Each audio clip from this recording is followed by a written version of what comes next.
Web user interface of checkpoint firewalls.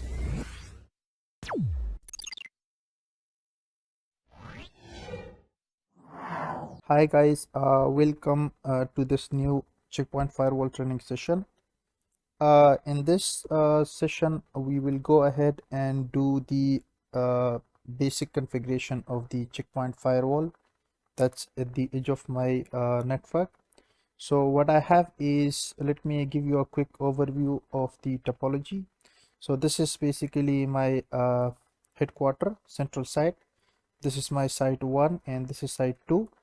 So I have this checkpoint firewall at the edge, which is basically connected to the public network, and I have my PC here, which I will use to connect to the web UI and access the gateway, the firewall. And for right now, ignore the rest of the topology. We will touch the rest of the topology later on in this session, so kindly ignore this other section that we have. So let's go ahead and access this firewall and do the basic config of it. So the IP address of this interface is, which is E0, the address is 192.168.11.222. So I have right now 3 interfaces on this gateway. One is the internal, the other one is the external, which is connected to the public network, and the third one is connected to my DMZ, and they have their respective ranges. So let's go ahead and access the gateway from my PC and do the basic config of it. So the IP address is 222 and the username is admin. The password is admin123. So the first time when you access a checkpoint firewall or gateway, you will have this kind of a look. So let me give you a quick overview of what all this means. So this is the system overview, where I have my kernel version, edition, build number, and the software update details, etc. These are the interfaces and the IP addresses and link status if they are up or down. These are the blades. The ones that are grayed out, they are not active. The one that are bold and these are basically active. And this is basically the throughput information of the traffic, and this is the packet rate. Here I'm logged in as user. I can log out from this web UI, and this is the configuration log. So if I want to bring any type of a change on this box, I would need to acquire the log so that I can be able to bring changes to this gateway or firewall. If I don't have the log, I would not be able to bring any change. If I want to add another interface, if I want to edit something, I'm unable. If I want to remove something, I'm unable to remove. I cannot do anything unless I have the configuration log. So if I get the log, it says like, are you sure you want to overwrite the log? I would say yes. So now you can see I can add interfaces, I can modify, I can just remove something if I want to do. So this is the configuration log. There is only one configuration log on the checkpoint gateway or firewall, and whoever holds that log, he is only able to bring change. If I have another security admin having CLI connection to this box, if he holds the key, the log, he would be able to bring the change. If I come to the CLI and if I say, let's say set password, let's say set password for the expert mode, so he would not be able to bring any change because he does not have the log. So if you want him to get the log, he would need to say log database override. So now he would be able to bring change to that checkpoint gateway or firewall. So right now I would not be able to bring change, because if you see here, if I want to bring a change, let's say, so once again you can see that he acquired the log now. so he is able to bring changes. So I'll get that log back and I'll override it. And this is the CLI. If you want to have an terminal connection to the box, you can do it from here. Admin 123. So you have a CLI access, and this is just for notes if you want to take note of something. And this is where you can have basic view, a basic mode of the gateway, where you can bring basic configuration changes to this firewall. Or if you want to go to the advanced mode, you can go to the advanced mode that provides you further details of this checkpoint gateway. So we have a couple of sections here. So we have network management, system management, advanced routing, user management, high availability, maintenance, upgrades and updates. So let's start with the network management. So here you can see I have interfaces. These are my physical interfaces, and this is the default loopback interface from class A. And if I want to create another interface, so I'll have to do is I'll click on the add. The alias interface is more of like another name for an existing interface. Let's say I want to assign another IP address to an alias interface, or IPv4 or IPv6 address. I can select alias interface. And if I want to create a VLAN interface, like in Cisco environment, you have SVI interfaces, switched virtual interfaces, and you assign the VLAN ID here, whatever the VLAN ID is, and member of which interface you want to put in this VLAN, and you assign an IP address, IPv4 or IPv6 address. Here you can give a comment to an interface if you wanted to. Bond interfaces are more of like in Cisco environment, you have ether channel or port channel, you call it there. So you bundle multiple interfaces to work as of a single interface. If let's say if you have 2 gig, 1 gig interfaces and you want to bundle them, so what happens is that you get 2 gig of throughput out of those 2 interfaces, 1 gig interfaces. So here you assign the bond group, and the number, if you want to call it the number. Let's say bond group 1. You may have multiple bond interfaces. Let's say like here in this environment, what happens is if you wanted to have multiple connection for the purpose of redundancy and availability, what happens is then at that in that type of a situation, you may have this bond interface. So if you want to bundle multiple interfaces and then assign a single IP address, so you create the bond interface for that purpose. And which interfaces you want to be given, you want them to be member of this bond interface. So this is more of a logical or virtual interfaces, virtual interface, and you assign physical interfaces into them, and you assign IPv4 or IPv6 address here. So and these are the operation modes, round robin. In this type of a mode, packets are being load balanced between the physical interfaces.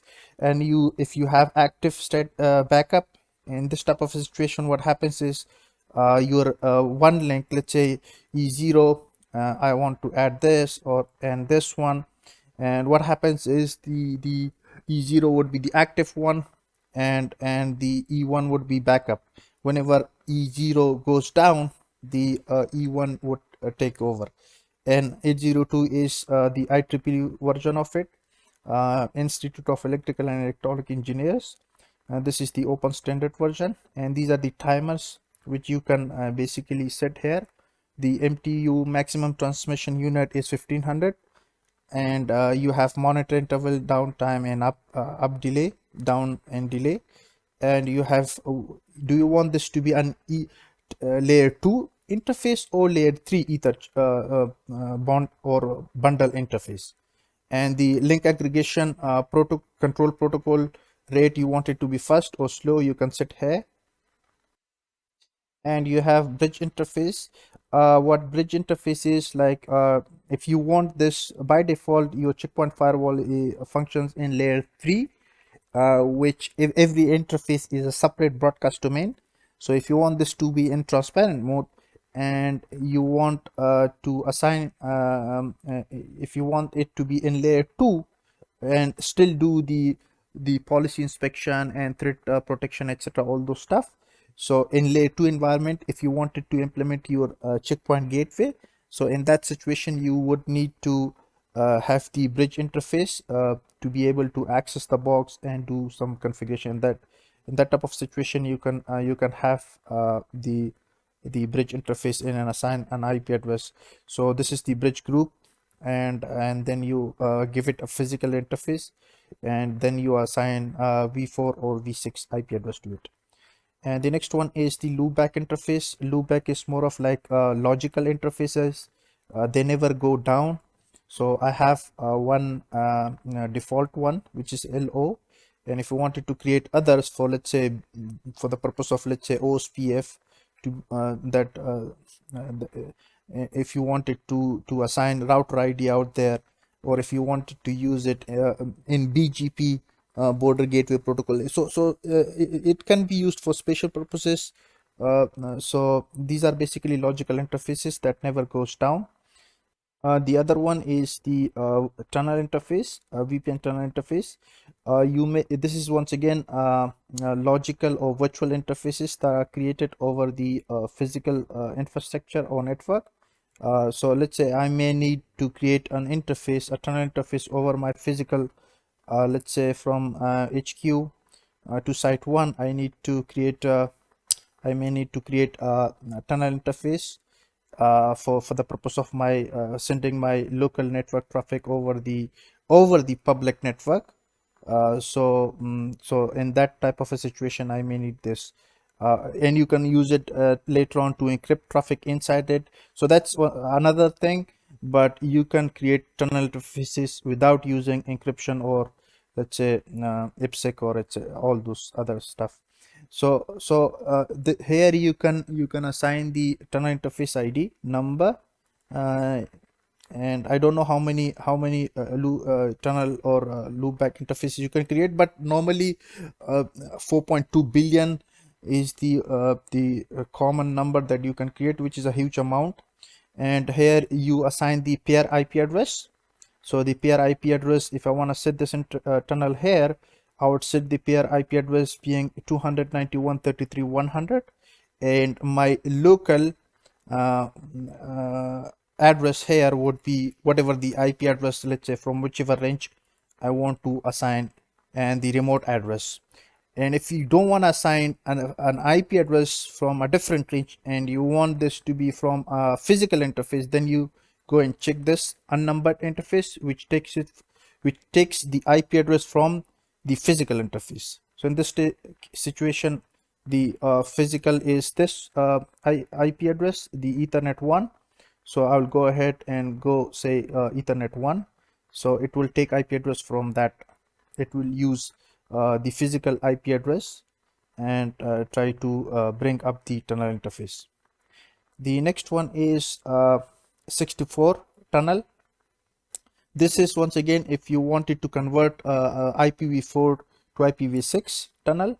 Let's say you may have that tunnel which is using the public network, and they're using IPv6, and then and you wanted to convert that from v6 to v4 and then send it to your internal network. In that type of a situation, you would need the 624 tunnel interface. And the next one is point to point over Ethernet. If you have, let's say, IP phones that have that requires power over or electricity, you can call it, if they need power over the Ethernet port, the coaxial cable or copper cable, then you need to create a point to point over Ethernet interface. So this is and here you can assign the management interface. Right now the default is Ethernet 0 here, which is this one, and all the SSH or HTTP and HTTPS traffic is allowed on this for the purpose of management. So if I want to convert this, if I want to say like my management network does not reside here, and this is my management network, and this PC is not there, it's here. So then I change that from the Ethernet 0 to maybe let's say 1 2 3 4, whichever. ARP or address resolution protocol. Normally communication occurs via the MAC address, not the IP address. IP address is just a logical address to find a host in a network or reach somewhere. So it's a logical address to reach a specific destination. Then after that, in a single broadcast domain, communication occurs via the MAC address. So let's say if my PC wants to, if any of these wants to talk to this interface, they would need to communicate via MAC address. Yeah, they will find each other via the logical address.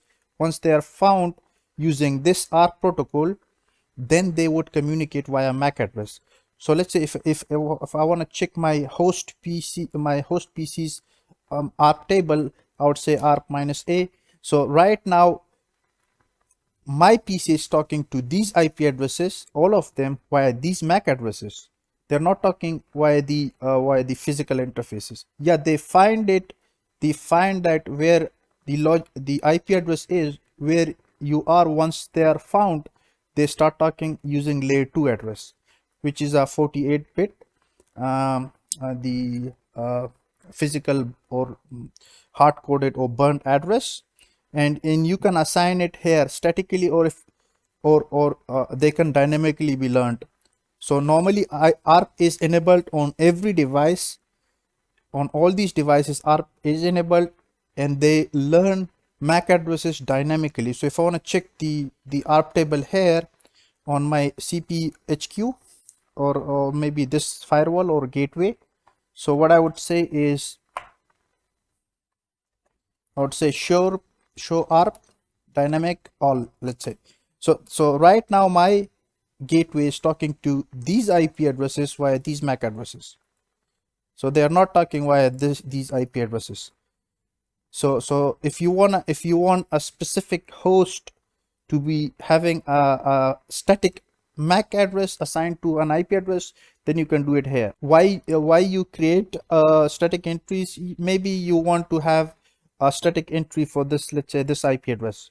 You want to or this can also be used to protect you against ARP poisoning or flooding, etc. From a specific host. These are the number of entries that my table can have. Let's say right now it has like this amount.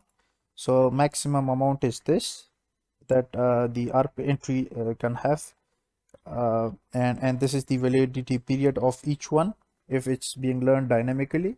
If I don't hear anything from these MAC addresses within this period, I'll remove that from my ARP table. This is the DHCP. If you don't have a DHCP server in your environment, and you want this checkpoint gateway or firewall to act as a DHCP server, then in that purpose, what you can do is you can use DHCP. Let's go ahead and add some devices here to test my static route and my other advanced routing configuration. Let's go ahead and I don't wanna touch these devices because uh, mm, um, I have some configuration going on here for to explain for the future sessions. Let's say a Cisco router, maybe let's say I would add a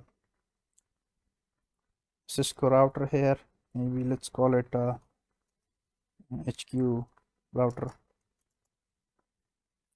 and add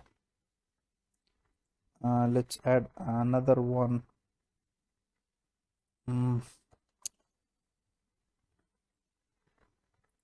Let me add this version of it and assign 2 gig, 1 CPU. Let's go and add let's add Fortinet.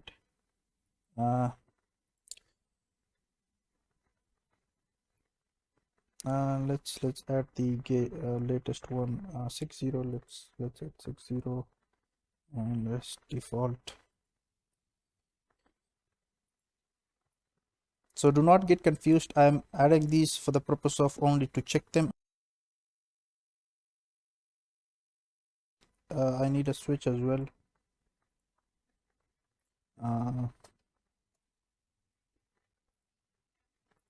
So I will add this image and I will make this a switch. Just L2 switch.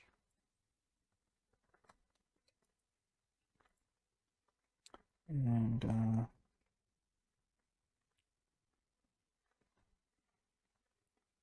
I need a cloud network, my management, so I can be able to configure these two. This is once again my PC. Let me name it my PC. This is my PC.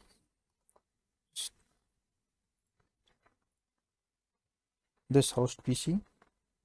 So let me connect to the management interface here, and port 1, let's go ahead and let me just connect these.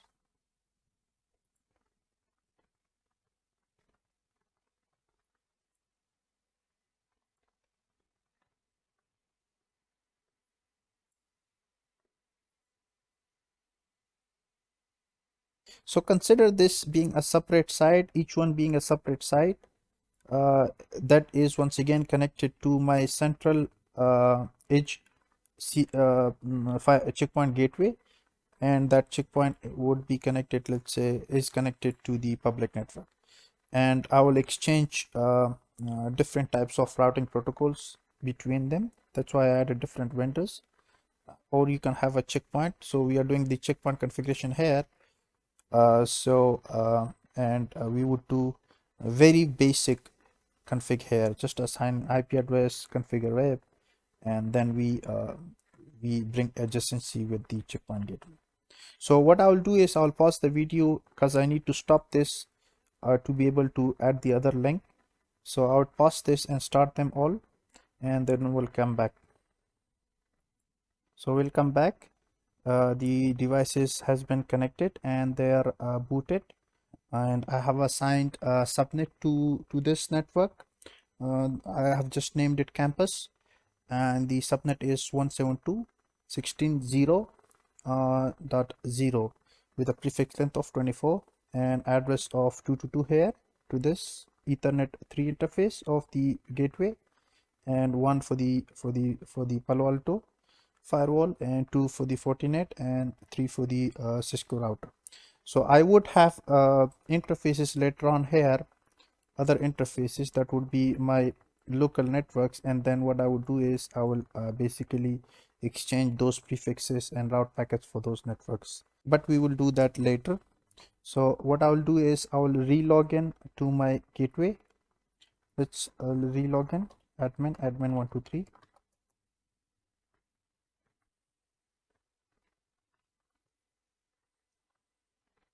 and I'll go ahead and do my assign an IP address to the Ethernet 3, which is this interface, this one, and the range is 172. So I'll go ahead and edit this and enable first of all this interface, and I'll say it's 172.16.0.222.24, and I'll say OK. So let's go ahead and do the DHCP configuration. I will enable the DHCP, and I'll enable this subnet. I can assign the subnet here, or I can take it from the interface. I'll say take it from the interface. OK. I'll add the pool. I'll say include this. If you have a range of to exclude, let's say I may have this from 1 to 50 or 10 that are for my core devices. I may not assign that. I want them to be excluded. Then I would say exclude for that range. So I would say enable this, and let's take it from 16.0, maybe let's say 100, all the way to 200 maybe. So I'll say OK. I will leave the least timer default. I'll go to the routing in DNS. So I'll point it once again to myself. In this situation, point it to myself, which is 222. Or if I have another device maybe connected somewhere else, I can point it there. So in this situation, I would say 172.16.0222, and the the domain name is, let's say, notasm.com, which I have an active directory here in a DNS server, and the IP of that is 11.10. So this is from this range, internal 11, and this is 10. So I'll say OK, and I will enable this and apply it. And DHCP relay is another thing. We will touch it here. If I click on it, it takes me there. So I will touch it when it comes. So the next one is host and DNS.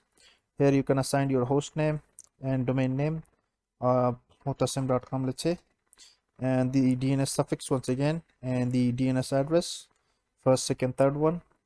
So this is my DNS server 192.168.11.10. So I have given it already there, and these are the host addresses: loopback, the local interface, which is using the loopback, and my physical ETH0 interface. The next one is IPv4 static routes. So here you can see I only have a default route here that's pointed to my public gateway, my service provider. So default gateway is more of like, if I don't know of anything in my routing table, I would forward that to.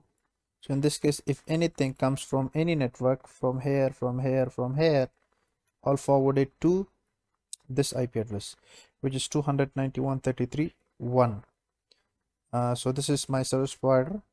So let's go ahead and configure, do the basic config of these boxes, and let's add some networks behind them, and then create some static routes so that my checkpoint firewall or gateway can reach those networks. So let's go ahead to my router, and what I'll do is I'll assign an IP address to ETH0. The address, let's say 7203. No shut to unshut it. I'll assign a default gateway pointing it to my checkpoint firewall. In this case, it's 172.16.0222, which is this address. And what else? Let's create some loopback interfaces. So once again, loopbacks are similarly, as I told you before, that they're logical or virtual interfaces that never goes down unless you don't shut your device off. So they are always up. So the IP address, let's assign from maybe let's go from 172.16.1. Let's start with 1.1, and let's create another interface, loopback 2, and give it an address of 2.1. So 2.1. Let's go ahead and configure the Fortinet firewall and give an IP address of 2 from my campus network, and a default gateway pointing to this, and an IP address on this network, which is the 192.168.11, because my PC range is in the 11 range. So let me also go here, just copy this, duplicate, and I will say this is just for the purpose of management. So I'll put this here. This is my management PC, which has an address of 192.168.11.226. So I will be having web access to both of them for the purpose of configuration from this range. So what I'll do is I'll go ahead and access this Fortinet firewall. The username is admin with no password, and I will say config system interface, and I will assign an IP address to the port 2 first of all. Let's go and assign to port 1 first. So I will say edit port 1,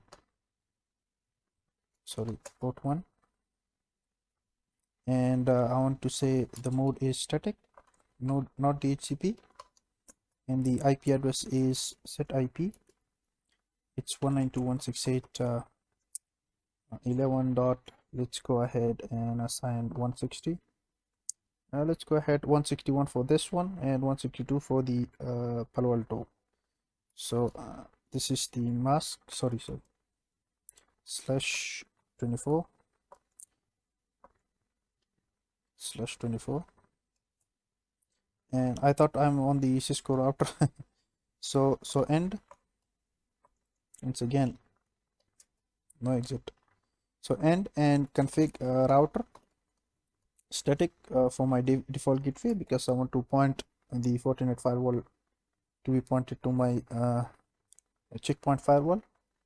So I want to edit the first entry, and let's destination set DST. I don't know why is it lagging. Looks like I'm playing a game or something.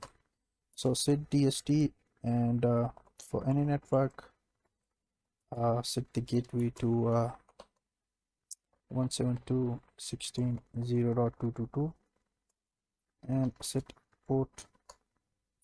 device port 1, and I'll go ahead and set the IP address for the port 2,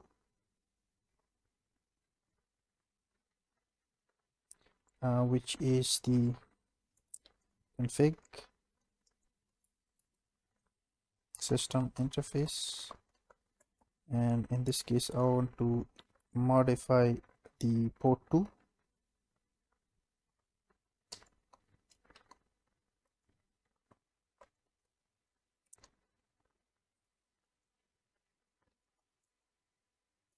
and the IP address is first static, and the IP address is 172.16.0.2 with a prefix of 24. And so let's go ahead and try to ping them.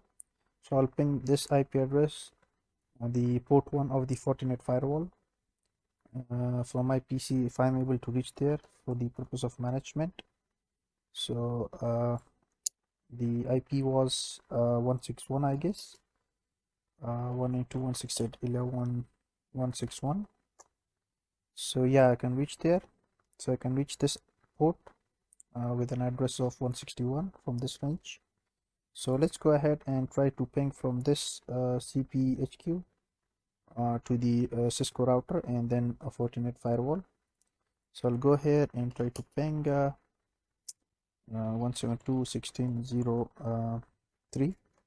So I can ping this one, but I would not be able to ping the Fortinet firewall, because by default what happens is the first port is being considered as of for the purpose of management, and all the HTTP, HTTPS, SSH, and ping ICMP traffic is allowed on that interface. The rest of the interfaces by default does not allow these common HTTP, HTTPS, SSH, and ping traffic. So you would have to manually allow that. So if I try reaching it first, that's 2 from this to this. So I'm right now unable. So let's go ahead and make a web UI access to this Fortinet firewall and allow ping. So let me go to the 192.168.11.161 and admin, and no password. Ask me to change the password, I'll say later. So I'll go to the network interfaces. So right now these are allowed only for port 1. However, ping is not allowed for this port. So I'll edit this. Now I'll say ping allow. Okay. So now if I try reaching there, so you can see I'm able to reach now from the checkpoint gateway to the Fortinet firewall. Let's go ahead and assign an IP address to the Palo Alto firewall. So I will click on it and admin. Let me check my IP address. Show interface management. So the IP address it has taken is 104. So I'll browse and I'll try to access 104.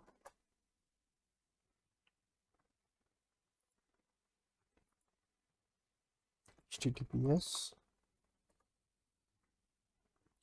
advanced continue.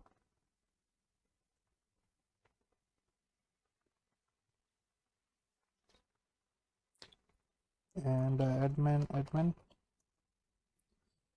So what I'll do is go to network. So this is the so which interface is pointing to my E11, which is from this range. I'll go ahead and assign an IP address to it. So I'll make this layer 3, no Netflow. So just this is, let's say, on site, nothing else, and IPv4 address. So it's 172.16.01/24, and what I want is I want it to be pinged as well. So I need to create a management profile and accept ping for it. Let's call it ping. Okay,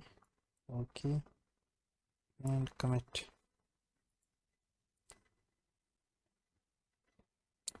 I also needed to create some loopback interfaces. Sorry. So loopback, what I'll do is create one.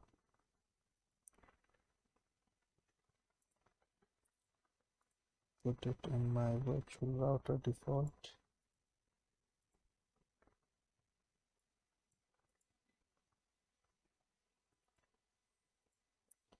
And insert. So what I gave here was 172.16.1, and for this I will 1 and 2 I gave here. So if I come check here, why has this been stopped? Let me restart it. Sorry, start it again. So if I come to this router and check my interfaces, so it's 1 and 2. For this I will give 3 and 4 and 5 and 6. So I'll say 172.16 5.1 24. I have a ping profile for that. So inside default IPv4 this, and another interface. What's the issue? It's 5.1. Okay, sorry, it's a loopback interface 32. Okay, and where is the interface?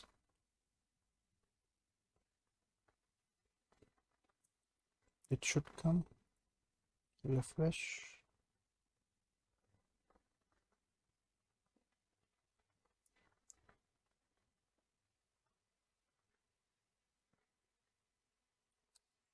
So I can see this interface. Let me create one more. So and put it on the default router, virtual router, please. And the address is 6.1 32. it's a single host. Okay, and commit.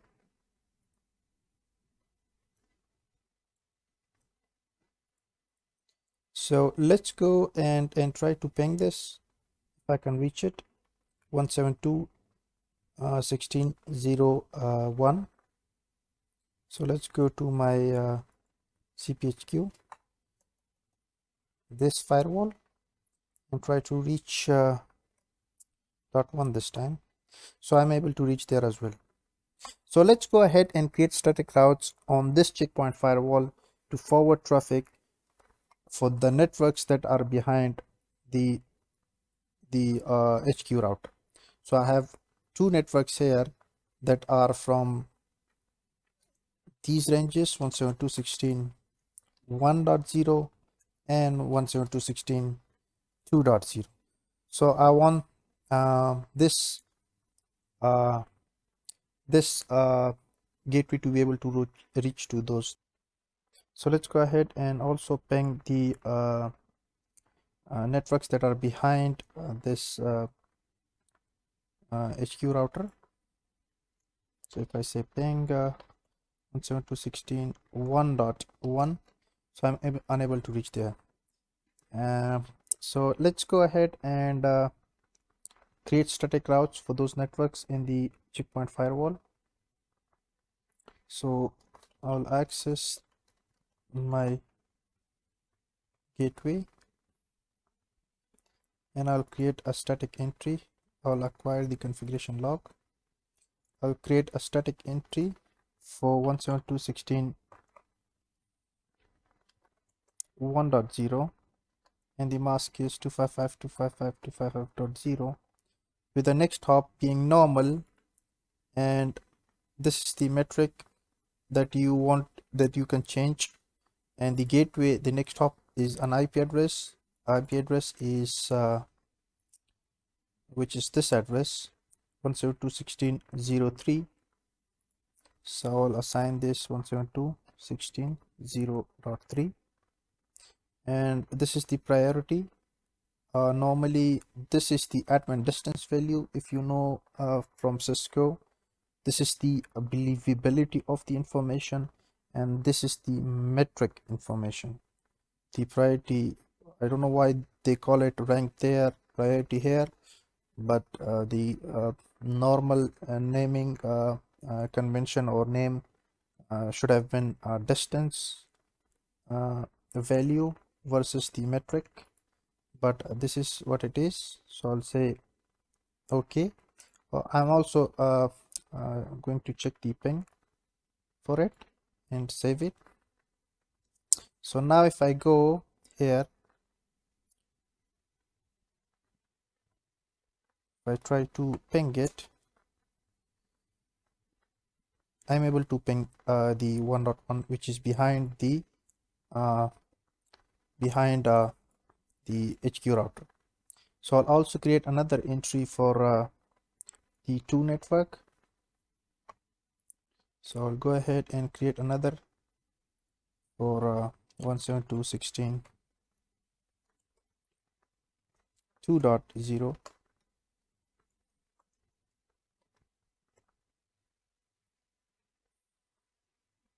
and gateway of same 16.0.1, which is 3 address. This is 3, so 3. Okay, and ping it, save. So I should be able to reach that network as well. So 2.1, so I'm able to reach there as well. So this is how you configure static route, and I'll not create static entries for the networks that are behind Fortinet and Palo Alto. We'll do that for others for our advanced routing. For this section, I'll leave that right now. The next one is Netflow. Netflow is basically used to analyze network traffic. You may want to find out that what sort or type of applications you're using inside your infrastructure. you may want to find out that even what type of applications are using your bandwidth inside or outside, and based on that you may take further actions. This can be configured on any network and system device.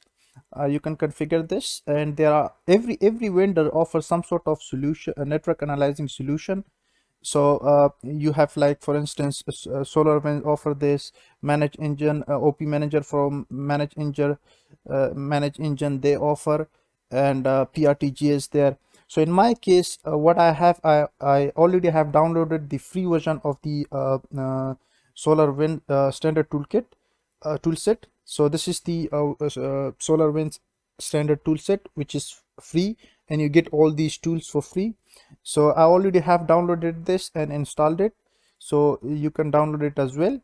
So what I'll do is I'll go ahead and configure my collector here. So I'll go ahead and provide the IP address of my host PC, which is 192.168.11.226, and I will provide the UDP port for it. In this case, it's 2055, which SolarWinds collector uses, and the version of the Netflow you can select here, and the source IP address from which IP address this is optional. You can set here, like for instance, in my case it's my PC, which is 226. I need to configure this. I can configure this 222 IP address being as of a source. So I'll leave it as default and I'll say OK. Now I should be good to go in my situation, because I'm just using the Netflow feature. But in many other cases you may also need to configure SNMP for it as well to work. So SNMP is basically simple network management protocol, which is used between the analyzer and the device that you want to collect information from, Netflow information from. So I'll go ahead and enable this as well, so that you can understand how it happens and how you do this. So you need to enable the SNMP. Which version do you want? V1, 2, 3. So 1 and 2 are more of less secure, and version 3 is the new one, which provides good methods of authentication and encryption mechanisms. And on which interfaces do you want to collect information? So I'll leave them as they are. And the community string, this is basically the password that you want to set, that you may want to set on both ends. So be careful that you need to provide a very complex password here.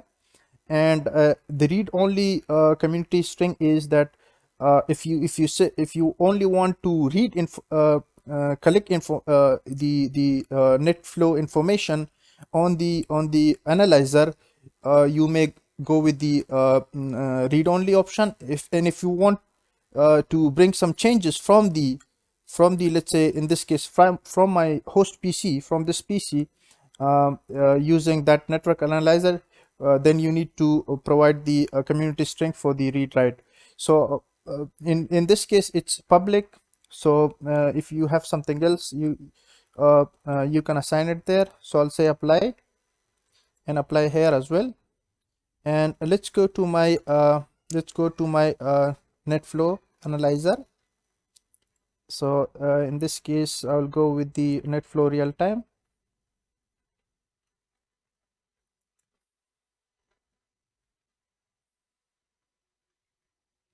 So you can see that the port that it listens on is 2055, and I already found this device. So what I'll do is I'll start the flow. Sorry, which interface do you want to collect information from?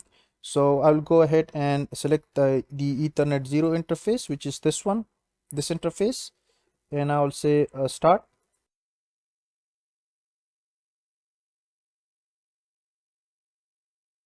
Now you should wait a little time so that the Netflow real time or the SolarWinds Netflow analyzer collects some information. So right now nothing is happening. So what I'll do is I'll generate some traffic there. So I'll go to my, let's say, Windows 10 PC. So I'll go to my Windows 10, and try to generate some traffic. Maybe let's go to Google or some website. I'll go to Google and let's go ahead browse Facebook or maybe eBay as well.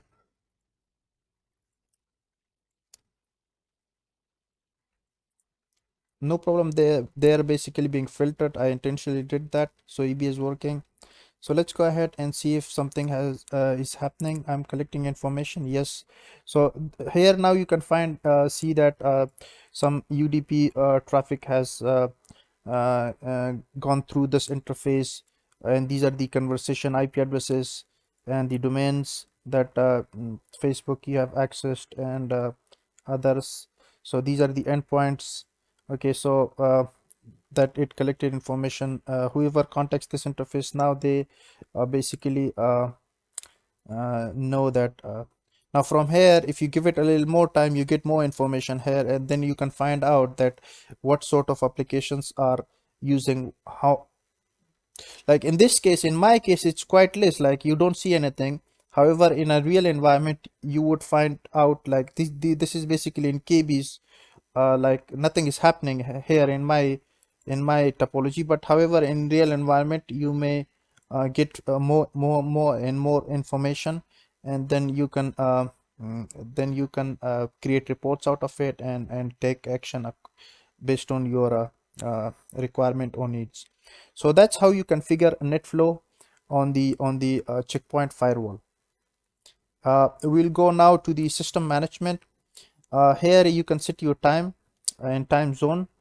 In the clone, you can basically add multiple devices into a single location, and then you may want to cluster them and do the config there. Snmp we did.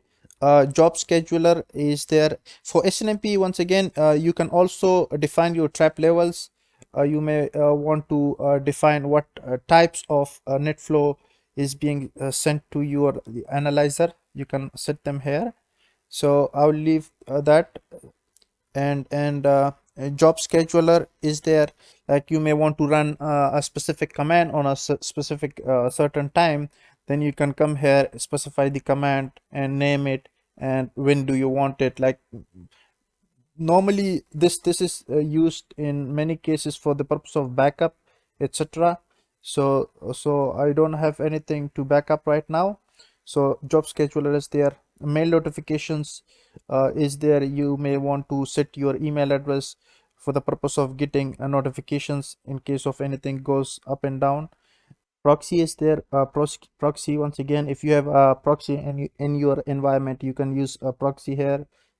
You may have WebSense or others for the purpose of URL filtering or some specific caching features. Next is messages. In messages, you get banner messages, and you get message of the day. Once you log in, what message do you get? And show hostname on the login page. So whoever logs into this box via CLI or GUI, they will get this message. The system is for authorized only. If you want to change this, you can change this. Let's say I would add thanks onto it. So if you come here now, let me apply this.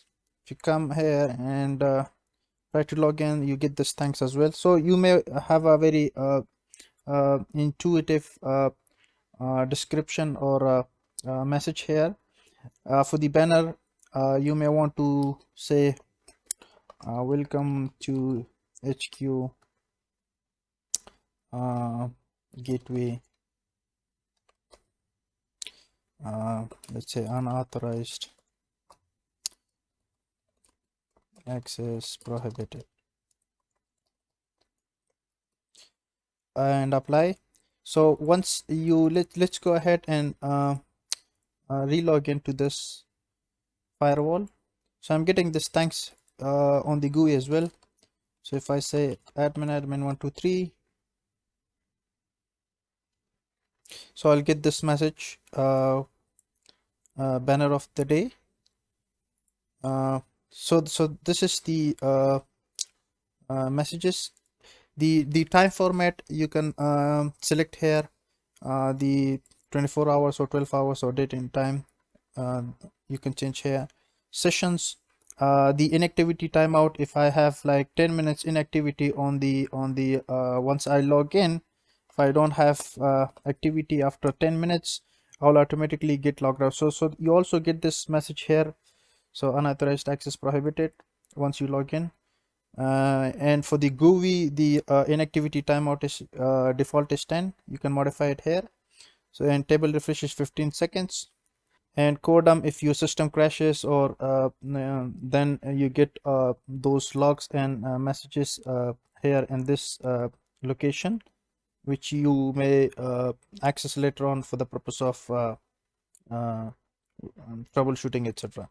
System configuration, so IPv6 was not enabled. If you saw, like for DHCP we were not able to and for IPv for the interface we were not able to assign v6 addresses. So if you check it here globally, then you would be able to have the IPv6 services to configure there. System logging, in system login, what you can do is you can send your syslog messages to the syslog server. If you have inside your environment, you can send syslog messages of being from different severity levels. You can send it there. So I have, let's go ahead and test this. I have 3C daemon here, which I will use as a syslog server. So this is once again a small application. So I think I'm using the Netflow real time, so I need to close this and then reopen, because this is these are using the same ports. So I'll close this again and I will reopen it.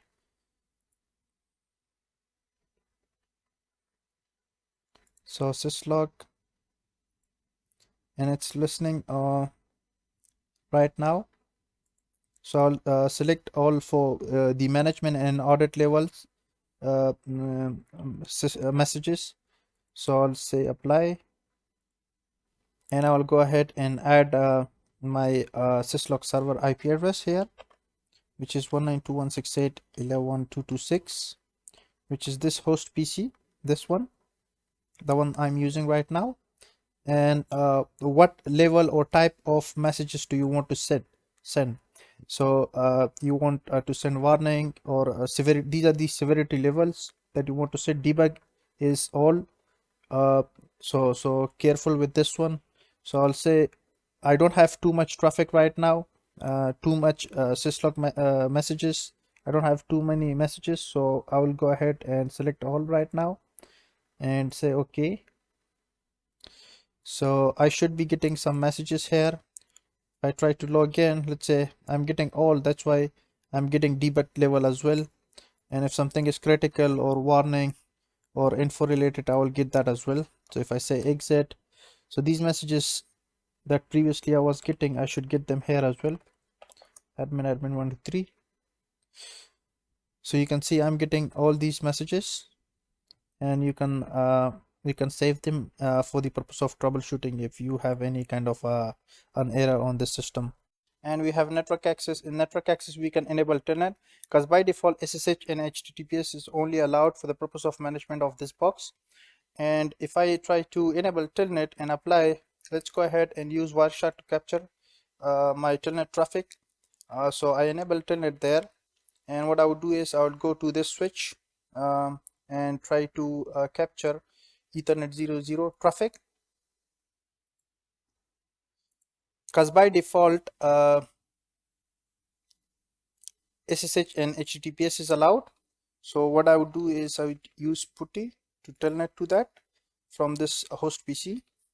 And if I telnet to 11.226 and using telnet, sorry, 222, which is the gateway, and admin 123, and if I say show configuration, so all I just saw my configuration. And if somebody goes and captures the or hijacks my telnet session, and he would simply be able to see all the telnet communication that has happened. So if I go and say IP from this to this, show me. So you can get the details from here as well, or if you can go to the TCP stream, follow the TCP stream. Now here you can see that the username was admin, the password was this, and show configuration command was being typed, and you can see all the configuration of that box. So telnet is once again not secure. It's using port TCP 23, and SSH is using 22. If similarly I go and I quit this without saving, I tell SSH this time, instead of telnet I use SSH. So I will putty to the 192.168.11.222. However, this time the port is 22 and SSH. Before typing in the password, I will go ahead and start capturing the traffic for this interface. So if I capture it this time, and if someone comes in and says admin 123, the security admin of the checkpoint gateway, so I'm logged in now, and let's stop this. So SSH. So I have some client server traffic going on from the host PC to the checkpoint gateway, and if you come here to analyze the TCP stream, you would not be able to get any clue of what the username and password, or what type of packets were being exchanged between those two nodes. So SSH is once again secure, and the next thing we have here is host.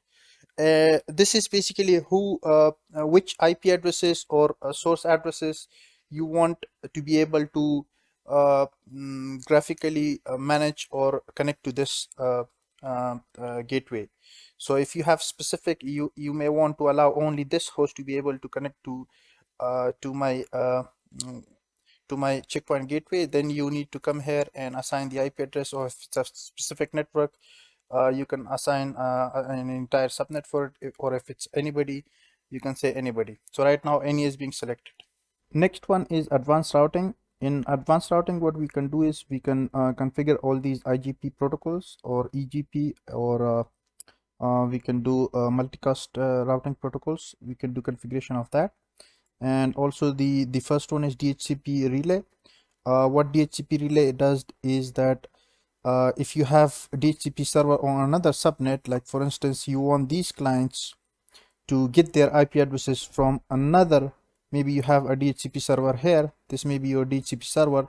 So by default, what checkpoint gateway does is that it blocks the broadcast packets, because when you want an IP address in your network, you would need to broadcast that packet on your subnet. So what happens is in the entire switched broadcast domain, it will go to all the devices, and whoever has the DHCP services, he will respond back for the IP address. So in this case, the traffic would come to the gateway, and gateway would stop that, because it's a layer 3 device, and every interface of a checkpoint firewall is a separate broadcast domain. So I have one broadcast domain here, another one here, and another one here, and for each broadcast domain I need a separate subnet. I cannot use the same subnet on two broadcast domain on two different sub interfaces. So every broadcast domain requires a separate subnet. So in this case, DHCP relay, what DHCP relay does is that it when the traffic is being received, the broadcast traffic packet is received for the DHCP, which is basically a discovery message, because DHCP using a process called DORA, the discovery offer request and acknowledgement. So once DORA is received on this one, so we'll educate this box. Whenever you receive a DHCP request, you forward it out of this interface to this IP address. So that's the concept of DHCP relay. So how do we configure it? We come here and say add, and out of which interface you are getting DHCP requests. Let's say I will get maybe get DHCP requests on this interface, and to which IP address do you want to forward it? So I will have to come here and say that okay, 172.16, maybe whatever the address is. Then on another network, then what happens is that the DHCP broadcast packet would be converted to a unicast packet and then would be forwarded to the respective DHCP server. So that's how DHCP server DHCP relay works. The next one is BGP. So we generally have two categories of routing protocols. One is the IGP, interior gateway routing protocols, and the other one is EGP category, and BGP comes under EGP. So what happens is how do they work? So let me this is not a network training session. It's a security checkpoint training series. So what I'll do is I'll quickly give you a quick brief on all these routing protocols, but I would not go too much in depth in it. So what I'll do is I'll go and let me quickly explain. So let's say IGP protocols, they work like this is within an autonomous system, within a company. So this is one company, this is another company maybe, and this is another company. So I may have like whatever amount of routers or devices do I have and sites do I have, and inside those sites I may have these routers. So IGP protocols, whether that's RIP, Ospf, or EIGRP, or ISIS, so all they work within an AS, within a company. Sorry, let me bring that back. So I have one company, another one, and this was the third one. So I have devices here. So IGP is working basically within a company, inside a company. So and EGP works between different companies. So normally the only EGP protocol we have is BGP. In old days, EGP itself by itself was a protocol. However, they changed it from the EGP being a protocol, then they made it to a category. So now the only protocol that is EGP is BGP, basically border gateway protocol. So and BGP works between different autonomous systems, and autonomous system is nothing but an entity or one company that represents an infrastructure. So I may have routers here as well in this company, and this let's say let's give it a number. So in old days, what happened were that we had a 16 digit autonomous system numbers, which is basically assigned by IANA, Internet Assigned Numbers Authority. So they were assigning the and they have regional locations or sites, you can say regional entities, which is like APNIC, RIR. They call it RIR, Regional Information Registries. So this is, let's say, my AS 100, and this is, let's say, my AS 200, and this is, let's say, my AS 300. So let's say I have a connection here to this autonomous system as well, and let's just name them. This could be Microsoft, this could be AT&T, and this could be, let's say, Facebook. Okay, so three different companies, and they have EGP BGP pairing with each other. So if you may use IGP protocol inside here. Let's say you may use RIP here, or OSPF, or maybe ISIS you may use, or EIGRP you may use. The general function, I hope you know, of the routing protocols is nothing but to exchange network prefixes. If this, so I have these two devices connected that has neighborship maybe from any one of these routing protocols, what they do is they share these network prefixes with their neighbors, and then tell the neighbor devices to forward packets for those networks. So that's the general function. It has nothing to do with access control or policy or etc. So access control is a separate thing. Then once they exchange those prefixes, then you can implement security policies to allow traffic for those networks or not.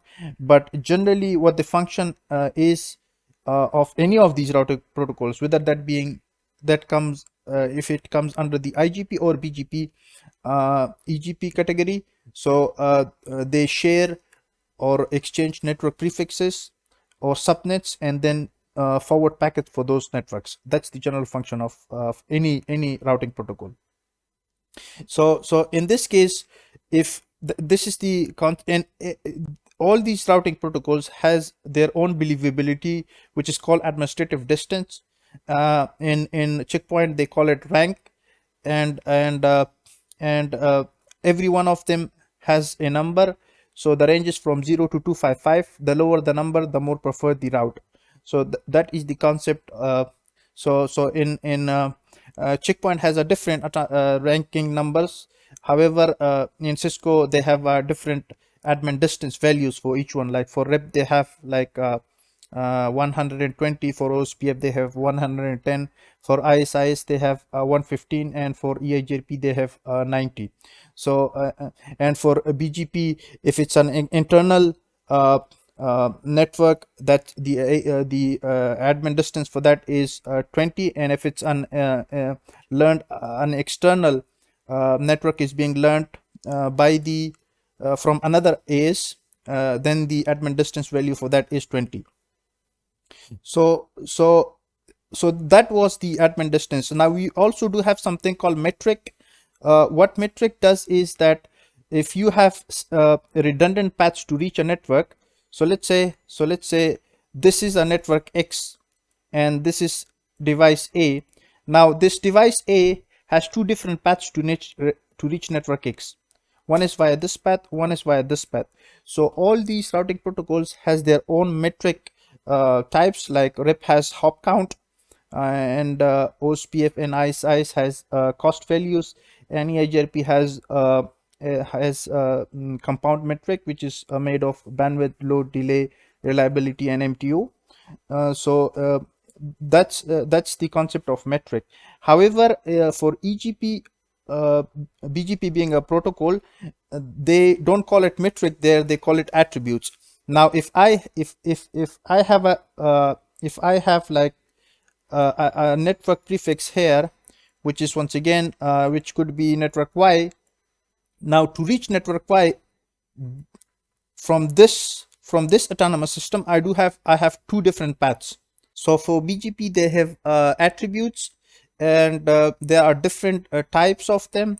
Med is there, weight is there, local preferences there, BGP community strings are there, autonomous system paths are there. So if I give you an example of autonomous system, so for this device to reach this network Y has two different paths.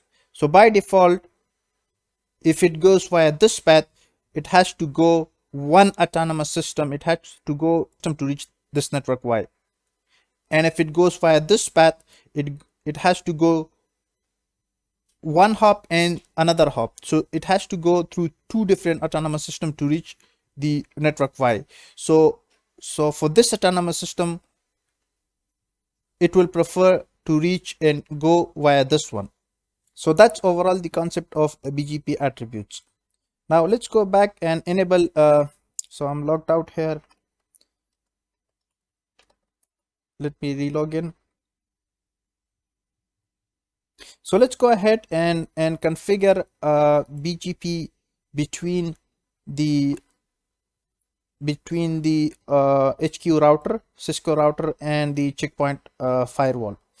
So let's assign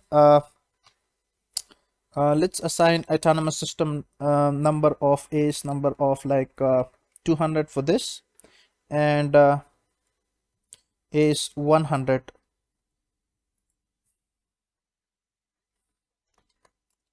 100 for and put this checkpoint gateway in the AS 100. Keep one more thing in mind, that you can only put this device in only one autonomous system number.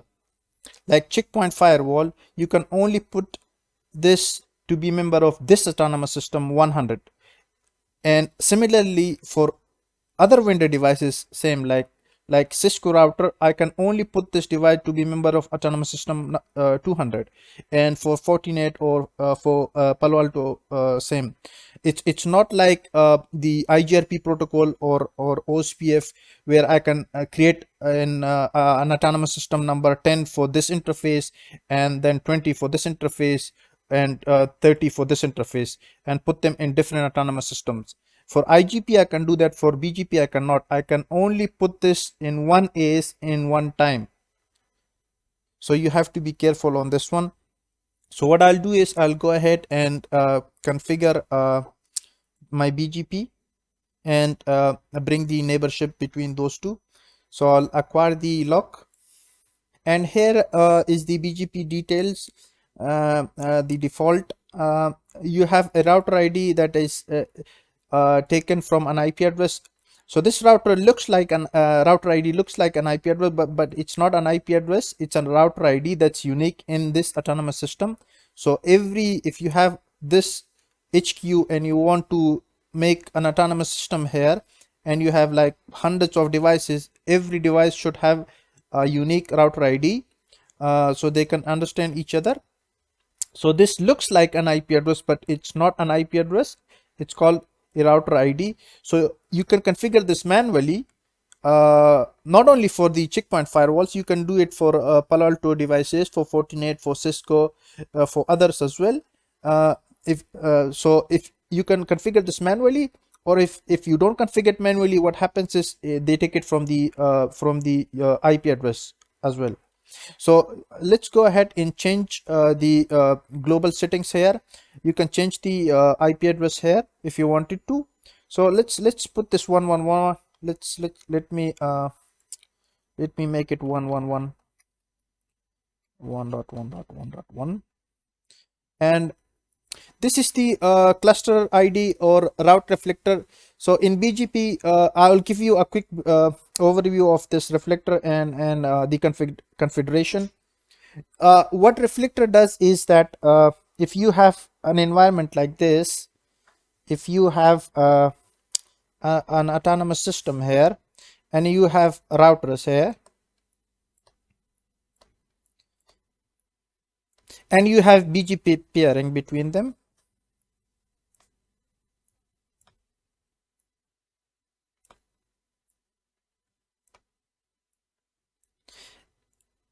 so let's say this is network X that resides here, and everyone has a network. Okay, so what happens is, by default, if you do not configure route reflector, what happens is, if this guy has network X, it would tell every device that I have network X, you wanted to go here, come to me. So that's the default function that BGP works. Now if you configure route reflector, you need to make one of these devices, the high-end one, indeed the core, normally the distribution layer, or you can pick something from the core layer, and you can make that being a route reflector server. So let's say this is my route reflectors, and you make the rest being route reflector clients. So these are clients, all I make them clients, and I make this one being the route reflector server. So what happens is, now if anybody has any network to exchange within an AS, they will forward that to the route reflector server, and then the function of route reflector server is to advertise that route to others. Let me draw another drawing. So this time, let's say what the BGP configuration does, not the configuration, it's configuration. So you have an AS which is, let's say, autonomous system is 100 here. So what you do in BGP configuration is that you create mini autonomous systems inside it. So let's say I create 3 mini ASs, and inside them I have routers. So I may have routers inside them, and I would have connections like this. So what happens is, I will also, let me draw this being another AS. Let's say this is AS 200. Now this is my major AS, which is AS 100. This is sub AS that I would create, mini, they call it mini AS, and this is AS 2. This could be my AS 3. Now for this AS to talk to this, they would consider each other being an external. So they will create exterior BGP neighborship. Now here they will create an IBGP neighborship, interior border gateway protocol neighborship. However, when they create neighborship with other mini AS devices, they will create an EBGP neighborship, which is exterior border gateway protocol neighborship. Now both the route reflector and the BGP configuration, why do we use that? To reduce the burden, overhead, and one main thing that they use it for is the loop prevention mechanism. So that's the general function that we use route reflector for, and that is the function, and also to remove the need of full mesh topology. So if we don't use the BGP configuration and route reflector, then what we need to do is we need to have a full BGP neighborship inside an OS. Like, let me explain it here. So so let's say if I have a router here, I have a router here, and another one here, and another here, and another here. For this type of topology, if I have a full mesh, no problem. If for 5 routers or 5 locations, no problem, I can create that. But what if I have 50 sites? Can I create full mesh topology there? That would not be possible. I would need a separate circuits between all of those, and I would need peering between them all. So that would be an administrative overhead, and it would be quite expensive as well to implement that type of a solution. So if I make it like this,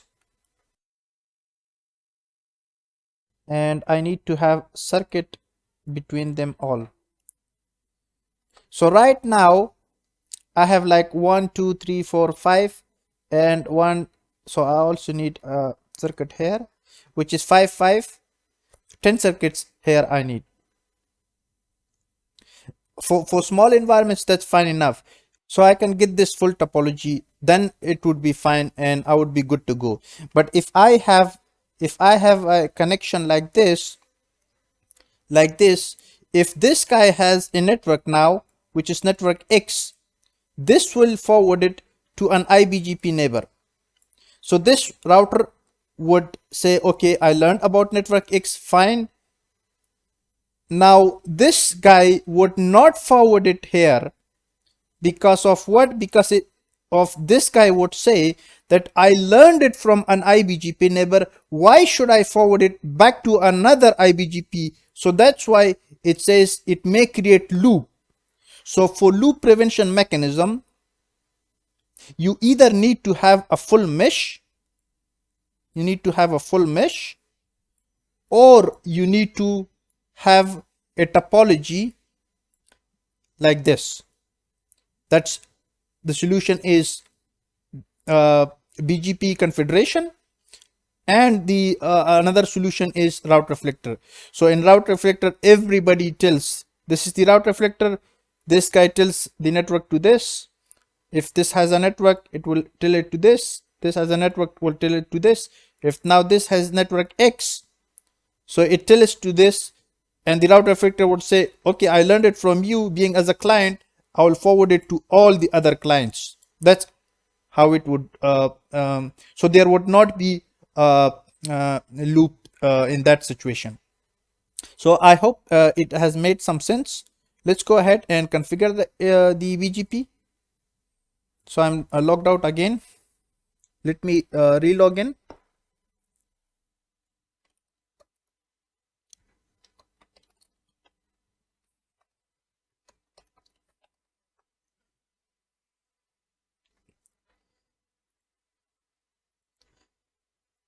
So BGP, I'll go here and I will change the router ID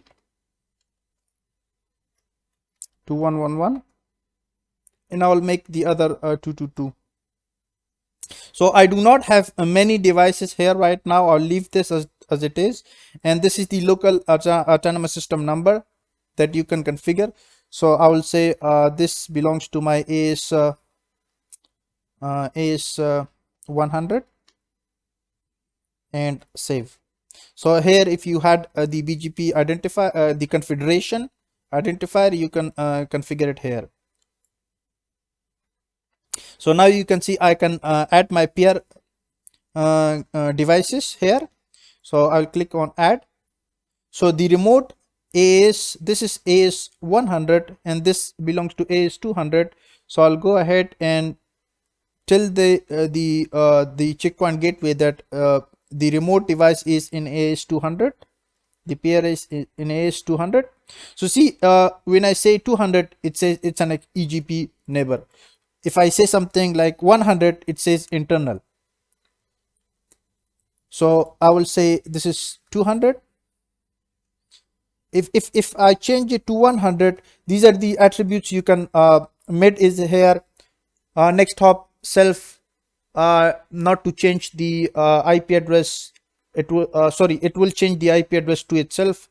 Mid is multi exit discriminator. It's an attribute for the purpose of preference of the route of the path.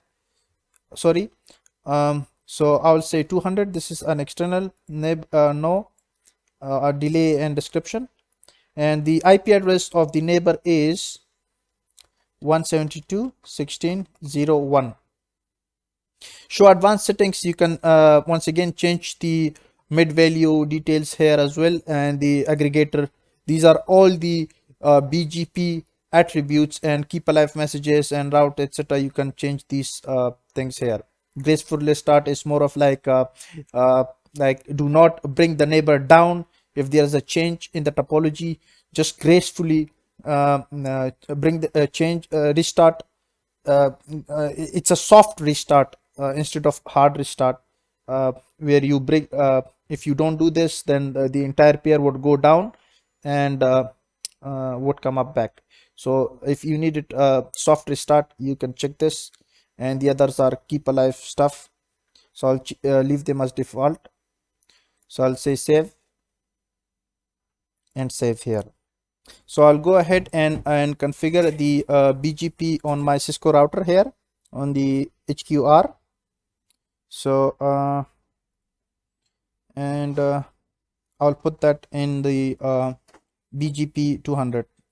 So enable router BGP 200, no auto summary, and the neighbor that I have is 172.16.0.222, and the remote AS is 100.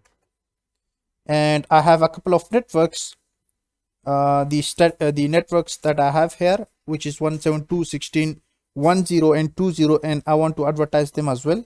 If I say show IP interface brief, so I want these two loopback interfaces that are behind the HQR. I want to advertise that via BGP. So I'll say network 172.16.10, mask is 255.255.255.0, and the other one is 20 with a mask of 255. Now let me go ahead and remove those two static routes that I have here, these, because the rank value is 60 here, so it's preferred over the BGP. So what I'll do is, let me go and check first. Let's come here. I check my routing table. So if I come here and say show route all on the checkpoint gateway, so you can see I have two network entries here, which is for 172.16.10 and 20, and I'll have to reach them. I guess I made a mistake here. It's 3, it's not 1. This IP address is 3. I gave 1 here, so I would have to remove that. So let me go and quickly remove it or change it. Let me delete this and add again. The pair is in is 200 and the IP address is 172.16.16.03. So I'll save this, save it, and okay, so now I have to remove these two static entries. I'll delete this. I'll delete this too and apply. And now I should learn those two networks that are advertised by the HQR, this router, via BGP on the checkpoint gateway. Sorry guys, I had power outage, and when power came back, when I started the devices, my PMS DB was crashed. So all the policies and the config that I had was basically lost. I even tried to recover it via the backup, but I did not have the system snapshot, so I was unable to fully recover the DB of the policy management server. So what I had to do was to reinstall the Gaia OS and do the initial config of it. So we were configuring BGP. So let's go ahead and proceed with the configuration of BGP. So I will reaccess my CP HQ. So it's 222 and the username is admin123, and so you can see all my blades that I had activated, they are all deactivated, and only my firewall blade is there. Anyhow, we will do the configuration and activate them later on in this training series. So we were doing the BGP configuration. So let's go ahead. I only have assigned the IP addresses on the gateway, and I have not done anything else. And this has IP address and those loopback interfaces. So let's go ahead and do the config once again. So let me go here, and this has the autonomous system 100. So, and let's go ahead and add the pair, which is this IP address from 172.16.0, and the IP is 3 there. So the remote AS is 200 and the pair is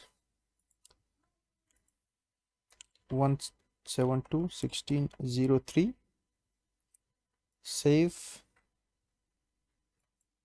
Save. Now one more thing that you have to do is, before leaving here, by default for the inbound routes, only RIP and Ospf v2 is allowed. So if you want any other protocol routes to be accepted here, so you would have to add them manually. So this router, this guy would forward those routes, the loopback routes, to the checkpoint gateway. However, and this guy will also install it in the routing table. However, it will mark it as inactive, so you will not be able to forward packets for those networks that you receive, unless otherwise you manually specify the routes that you learn from other routing protocols. So you can add BGP here. We need to add BGP. So it's from the policy number. Let's start with 512, and AS is 200 that I'm receiving. Am I accepting? Should I accept the routes that I receive from the HQ router, or should I restrict it? So I'll say accept. And this is the, once again, BGP attributes that you can set for the BGP routes that you receive. Local preference and weight is, there are other BGP attributes as well, but these are the two that are used for the directly connected. That's why they only have added these two.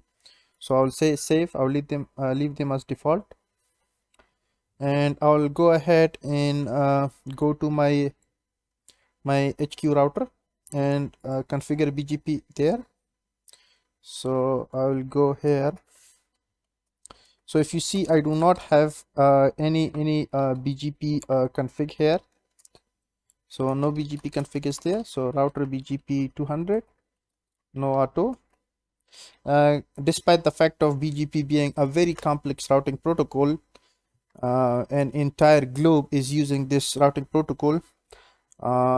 Still, by default, when you enable it on majority of the vendor devices, it does auto summarization. So you would have to uncheck the auto summarization.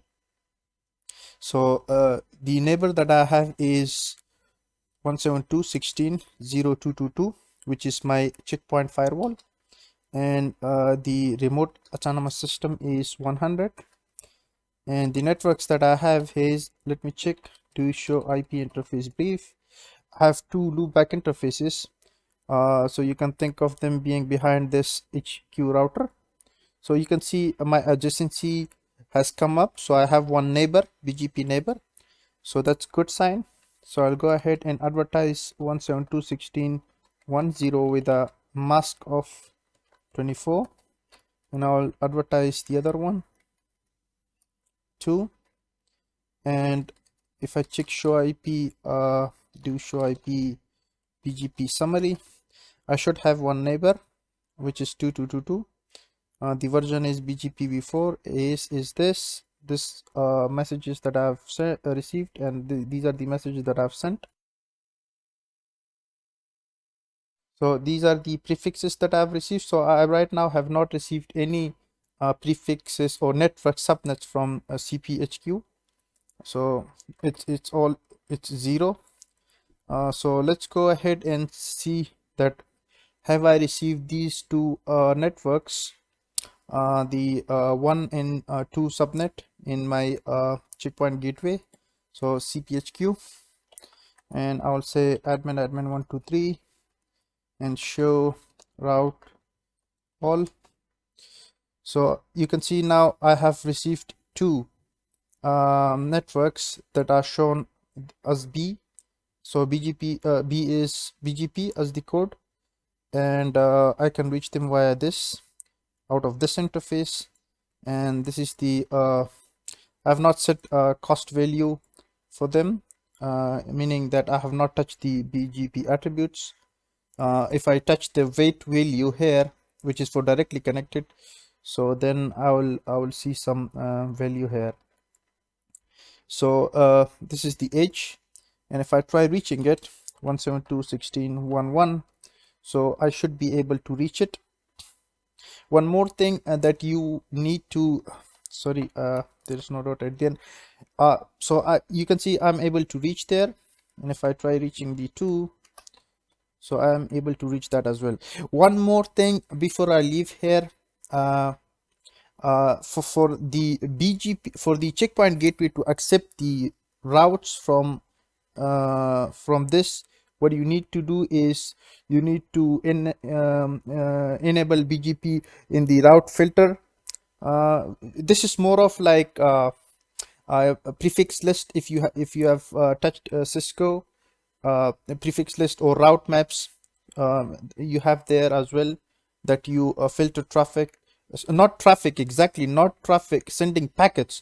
It's only the routes that you receive or not.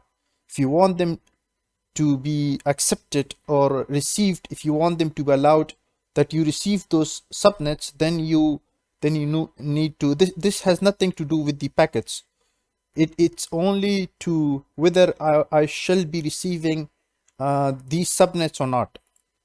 Shall I receive it has nothing to do with this thing, this packet forwarding thing, the fib. It has nothing to do with the forwarding information base. If you once again have no from Cisco, it only accepts, shall I accept these two networks or not, shall I put them in my routing table or not. So if I remove this BGP, they will be as H and I, which would be I means inactive and H would be hidden. So if I do that, it would be so I won't be able, if they are inactive and hidden, then I would not be able to forward packets. And one more thing you need to do is from the smart console, you need to create a policy rule to forward traffic for your BGP. So what you could do right now, the default action is to drop everything. So what I did was to accept it, and all the traffic right now is accepted through this firewall, from anywhere to anywhere, from the inside to outside or outside to DMZ. Everything is permitted because of this rule that I have changed. This is in Checkpoint they call it cleanup. However, in Cisco they call it implicit deny all. So this is an implicit deny. So if you wanted to if you wanted only BGP traffic to work, so what you could do is you would need to create a rule above the cleanup and then name it, and source would be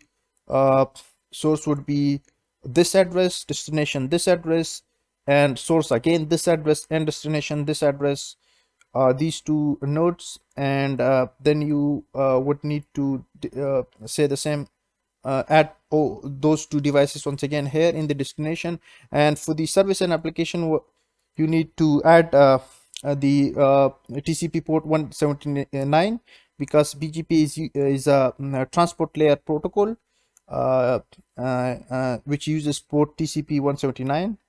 So this is how you would allow this, and you would say accept for it. And for this rule you don't need, you could deny this, so BGP would work. So I right now allowed it because of my ping traffic as well. So that's why I for my ping to work, I need to, or for my ping I have to create another ICMP rule to be allowed, or I could do it from the properties of the global properties, and then accept it here. So this is that's it, I guess, for BGP. Let's proceed with the other options here. So Igmp is basically a multicast a group management protocol. It's internet group management protocol where which basically is used for multicast purpose, and if you have multicast capable devices inside your network, then they would need to join those groups to be able to talk to each other. So all these interfaces are right now members. And the next one is IP broadcast helper, which basically converts your directed broadcast, like all 255s, all 4 octets, and converts it to a unicast and forwards it to a specific destination. PIM is more of this is routing protocol for multicast. So you have for IPv4 you have routing protocols to be for IPv4. For this is IPv4. For this you have routing protocols that would carry the IPv4 packet. So you have different types. So like you have RIP, EIGRP, Ospf, ISIS, BGP. So they carry IPv4 packets. My kids are playing. So similarly for IPv6, which is once again 128-bit, in that case, IGRP or EIGRP or Ospf, RIP, they won't work. And for IPv6, you have other flavors of routing protocols, like you have RIP-NG, RIP next generation, that's capable of carrying the IPv6 prefixes. You have EIGRP version 3, Ospf version 3. For IPv4 you have version 2, and for IPv6 you have version 3. And similarly Bgp would carry, you have to define the address family for v6 in Bgp to work. And for multicast traffic or prefixes to be carried, you need a protocol. So you can do that statically. You can do that statically here, static multicast routes, or you can use a protocol to carry those network prefixes using a protocol called PIM, which is protocol independent multicast. And you have two major modes in it, sparse mode and dense mode. So sparse mode is a good solution where you would have a rendezvous point called RP. So maybe you have a device here in your multicast environment, for instance, like maybe this router or maybe some other device. So all the multicast capable devices would forward the updates, and join groups will join that rendezvous point, and then a rendezvous point would forward the traffic to the others. So dense mode is a decentralized type of a solution. And if you want interfaces to participate in this routing protocol, for a multicast routing protocol, you need to add them here. And this is the static multicast. If you don't want to use PIM, the routing protocol, and you want to do that manually, if you have small environment, go ahead with this one. If you have enterprise type of an environment, you go with the PIM. So multicast is basically used by these streaming services and video streaming or video conferencing. All those basically uses the multicast addresses, and the range starts from 224. And this is RIP. So let's go ahead and let me configure RIP now between these two quickly. So RIP is once again an IGP protocol, and there are two versions to it, RIP version 1 and RIP version 2. RIP v1 has no support for authentication, no support for VLSM, variable length mask, and it does broadcasting. And RIP v2 is using multicast, and the address is 224.0.0.10, sorry 9, and 10 is for the EIGRP. So this is not, I told you this is not a network training session, so that's why I'm quickly just giving you a quick overview of it, that how do they work. So right now you can see that I have this interface in RIP. So already I just have given this, so it shouldn't have been there, but anyhow, how do you add it? This is the update interval, where you can how periodically should if I have updates, if this guy has updates, how periodically, if I have a network here, how often should I forward those updates to my neighbors. So that's one so that's 30 seconds. And if this guy is sending me updates every 30 seconds to me for those two networks, and if I do not receive them within 180 seconds, I would consider that being those networks being dead. So I'll remove them from my routing table. So you can set those timers here.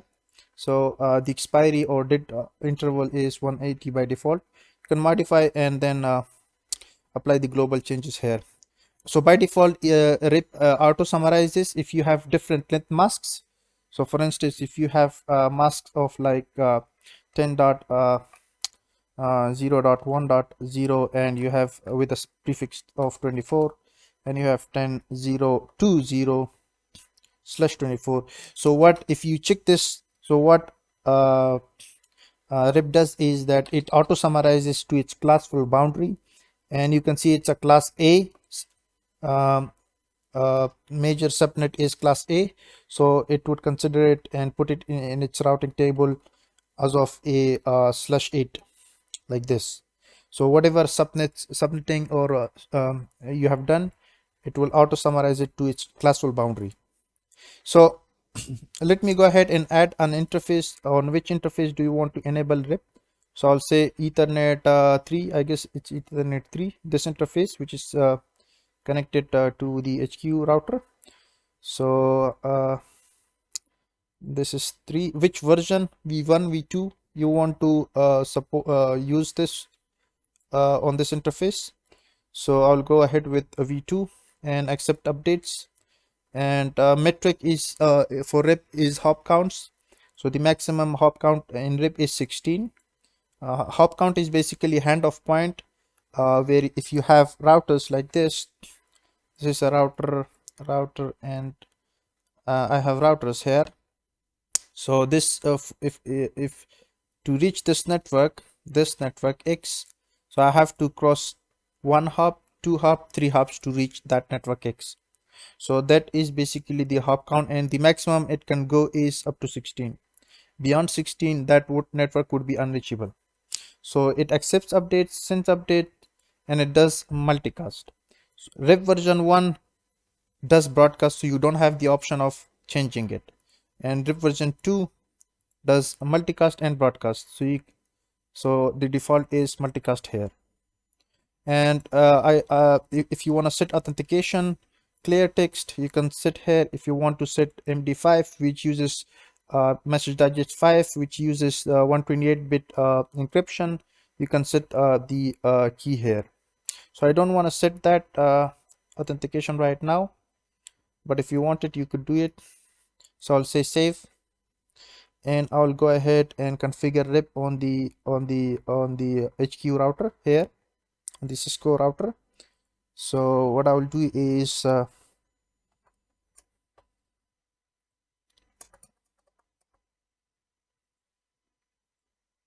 my router is hanged.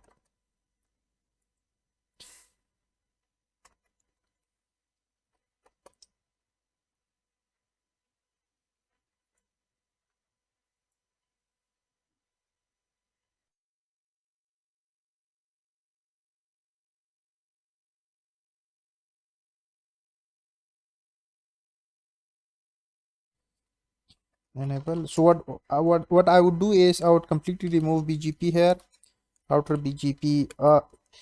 I told you, like, you can put a router or a firewall, whether that being from any vendor, you could in a single time put it in one BGP autonomous system, which right now this router is in AS200. If I want to add it in, let's say, router BGP 221 or some other AS, so it says BGP is already running this AS, you cannot put it in another one.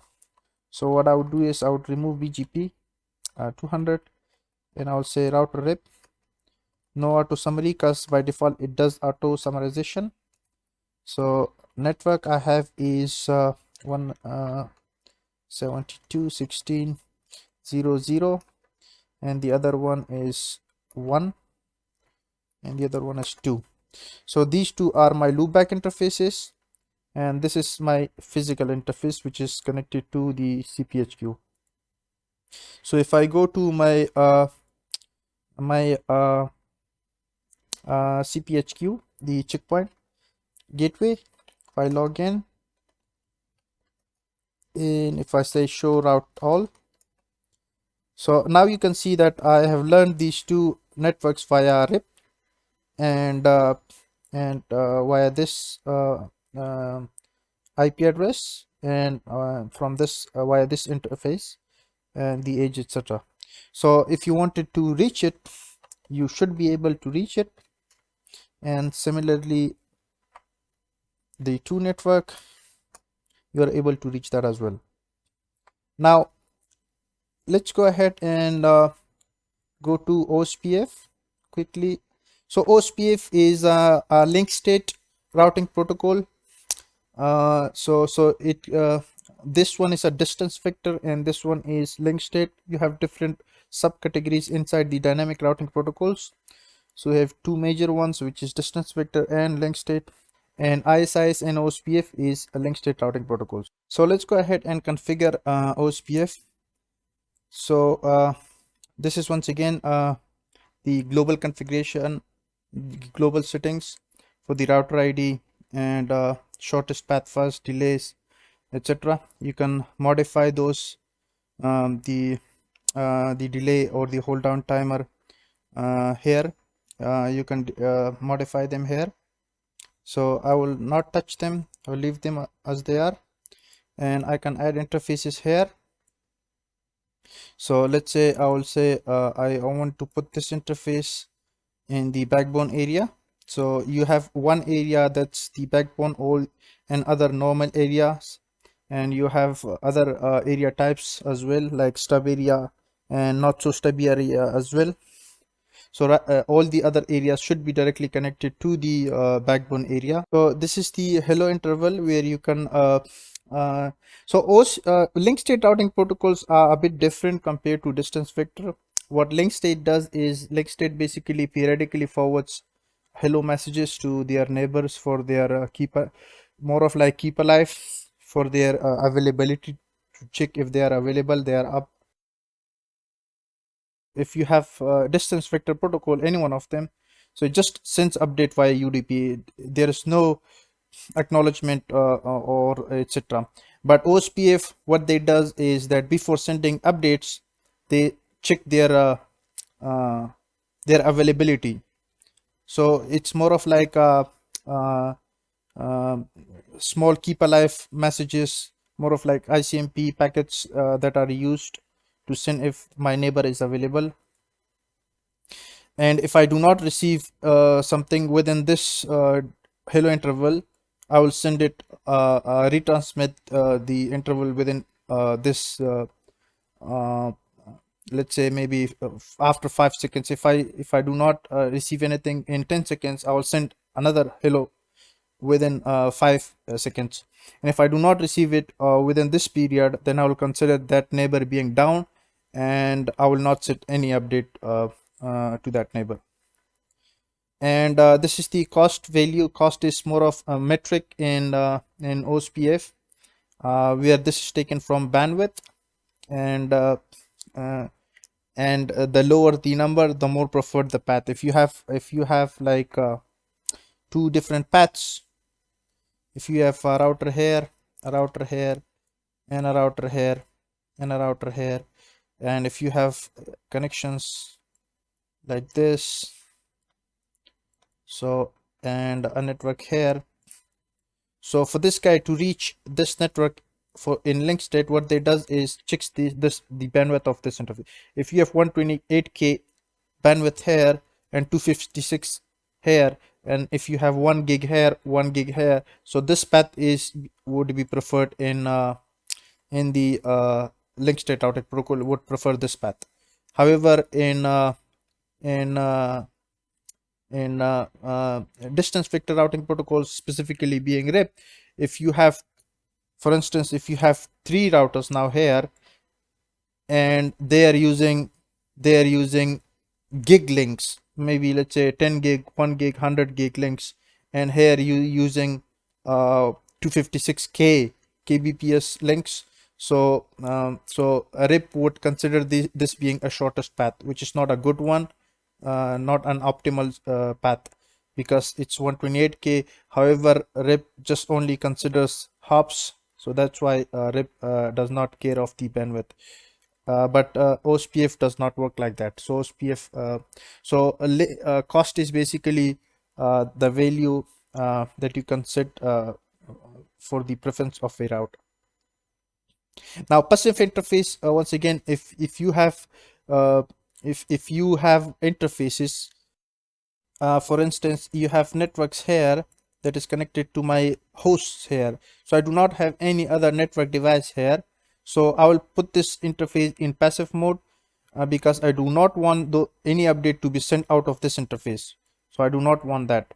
However, here I do have other network devices that needs those updates. So I'll send it. I'll not make this as of a passive interface. So that's basically used for the purpose of passive. And you can set your authentication here. If you once again have the clear text, or if you have MD5, you can set the key ID here and the key, whatever key you want to set, checkpoint 1 2 3. So you can set there. So I will not set any key right now, and I'll just say save. And what I will do is I will go ahead and configure my other side, my HQ router, and I will remove the rep configuration. Sorry, not here, on the HQR. So I'll remove no router rep, and I'll say router Ospf. In the process ID here you need to give, so I'll say 1, and this is not autonomous system number, it's just a process ID. It could be anything. This is not autonomous system number. And the networks that I have is 172.16.0.0 with a wildcard of this. So here you need to, instead of subnet mask, you need to provide wildcard, which is the reverse of subnet mask. And I would put this in area 0 and 1 subnet. And by default, when you enable Ospf, no auto summarization is there, so you don't need to say no auto summary. And you can see I have one neighbor row, and this is the router ID. So you can see this is the actual this is not the IP address of the neighbor. This is basically the router ID, the neighbor ID. It looks like an IP address, but it's not an IP address. So if I say show IP Ospf neighbors here, so I have the neighbor ID is this, and the adjacency is full DR designated router, because this has been selected as designated router, and this is the IP address, and I've learned it via this interface E0. So if I check my routing table, you can also check the routing table here in the routing monitor. So right now you can see that I have learned Ospf and rep is there. So rep will go away after the dead interval, after the hold down timer is expired. So if I go to my CPHQ, this firewall, if I go here and say show route all, so I have Ospf, and this guy should go away. So you have your time that's remaining here. No, not this time, not. So you have the timer should expire and it should go away. But you can see I have two networks that are learned via the Ospf. So O is there, and you can check that here as well. And if I reload this, so now you can see a rep is being removed because its timer dead interval was expired. So they are removed now, and I only have them via Ospf. Even if I check it here, it should be removed. So there's no more rep. I only see these two networks via Ospf. If I try reaching them, I should be able to reach them, and both networks I'm able to reach. So that's good. That's it for the Ospf. Route aggregation, basically, if you have if you want to summarize multiple prefixes, if you have like once again, if you have these subnets, let's say if you want to 16.0.0.24, and then you have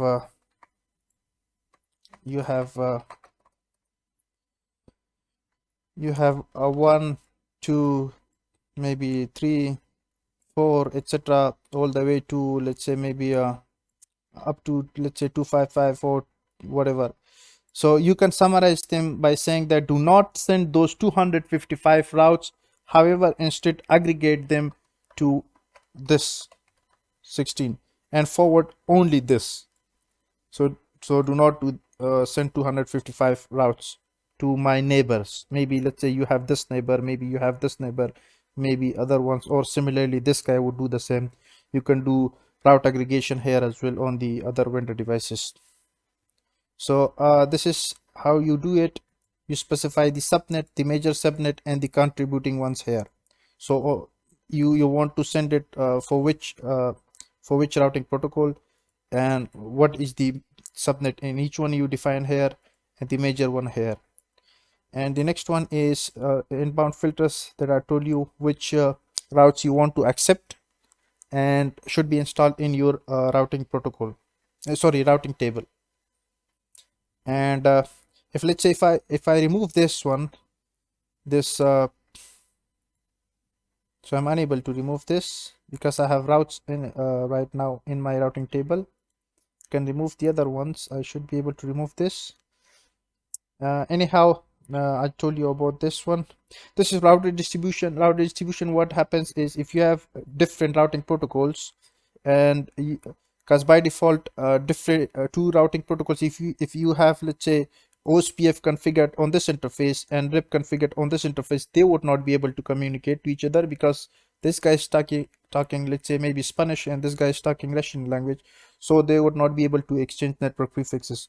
So what happens is you would need to have one routing protocol here, and if you may have another routing protocol here, then this may be RIP, this could be EIGRP or Ospf or BGP, whatever. And if you want these prefixes to be installed in this routing protocol, then you would use redistribution. And similarly, from this routing protocol, if you want those prefixes to be installed here, then you need redistribution again. So that is the concept beyond redistribution. And from which routing protocol, let's say I want to redistribute from RIP to what? Now Ospf, to Ospf. And the address range, which network? All, I would say all networks that I receive from the RIP to this routing protocol. Or if you want a specific one, you can add that. Or maybe if you don't want to add, you say redistribute all except this one. So you can do that. So I do not have two routing protocols right now, so no need to redistribute. So routing options here, you can change the global configuration of all these above that we spoke that we studied. So let's say the default rank, they call it rank here. In Cisco they call it admin distance. The default admin distance or rank in for Ospf routes is 10. The default for RIP in the default for Ospf in Cisco devices is 110. However, here it is 10. For RIP updates, it's 120 there. Here it is 100. For BGP routes, it's 170 here. And there in Cisco and others, you have 200 for the iBGP routes, and for eBGP you have 20. And this is the Ospf external routes that are redistributed into Ospf. It's 150. So these are other default timers, and these are the let's say from BGP you want to remove a specific feature, you can add and remove them. And this is if you have a device, what router discovery does is, if you have a device that's not capable of doing routing and you only want to send a default gateway to that, so in that case you would use this. Uses basically ICMP protocol, and it sends a default gateway to that, and then that guy would be able to point itself to this gateway for any unknown networks to each. The next one is policy based routing. So in policy based routing, so these are the routing protocols that we did. Okay, so RIP, it does it finds its shortest path and forwards packet. BGP does the same, Ospf does the same. But let's say you have this routing table populated. For this network, I'm using this host to be reached out of this interface. Now you may have hundreds of them in a large environment. So what happens is that you would say, yeah, I do understand that for this, let me give you an example here. Let's say you have this router, this router, this router, and you say you have a link here like this and a connection. So you may have a network X here. This guy via any of these routing protocols would go ahead and prefer this path by default, by whatever reasons, if it's distance vector or link cost, link state routing protocol. So let's say the routing protocol, it runs its algorithm and consider this being the shortest path to reach this network. Now what you can do in policy based routing, you would say, no, do not forward packets out of this interface. Even though you have found a shortest path, go ahead, send it out of this one. So this is like you are overriding the routing protocol and doing your own, applying your own decision onto it. So here, this is basically the main function of policy based routing. So let's say you want to add, just name it here, a default route you want to send or not for all this network, which was network X. For this network, you will say, and you will define the next hop being the below one. So what I explained here was like this.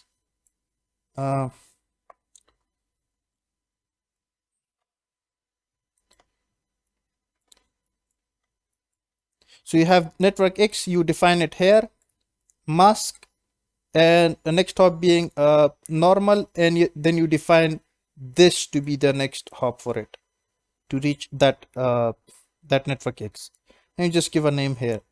So that is the function of the policy based routing. And for the general simple rule, you only define the destination, next hop, gateway. That's it. And if you want it, if you want it based on service, protocol, source, destination, and interface, then you can use policy rule here. Then you need to come here and say that for this protocol, this service, this destination, this, use the main table or do what. And the last one is the routing table, where you can check, say, reload, refresh the routing table, show me only directly connected, show me static ones. I have one default, which is as of a static route. I have no BGP, no RIP. However, I have 2 Ospf routes, no aggregate, no kernel routes. So show all would show you all.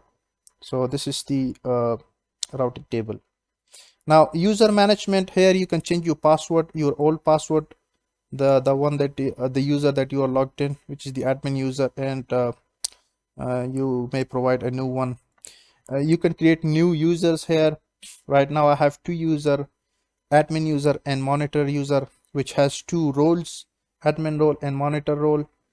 And this guy has an expert like, if once again in Cisco you call it privileged or exec mode or enable mode, where this guy has full access into the box and this guy does not has full privileges, and it's just a monitor role. So you may give this role to the support team, and this to the security admin or network admin. And here you can define roles. So right now I have these 3 roles. So if you want it, you can create a new role. Right now, if you double click on this role, you have all these features enabled except one, which is the export mode. However, for the admin role, you have all the features selected. From the CLI, how you can go from the user mode to the privileged or expert mode, you need to type command called expert, and you need to provide the password for it, admin123. I guess I forgot the password. It's admin123.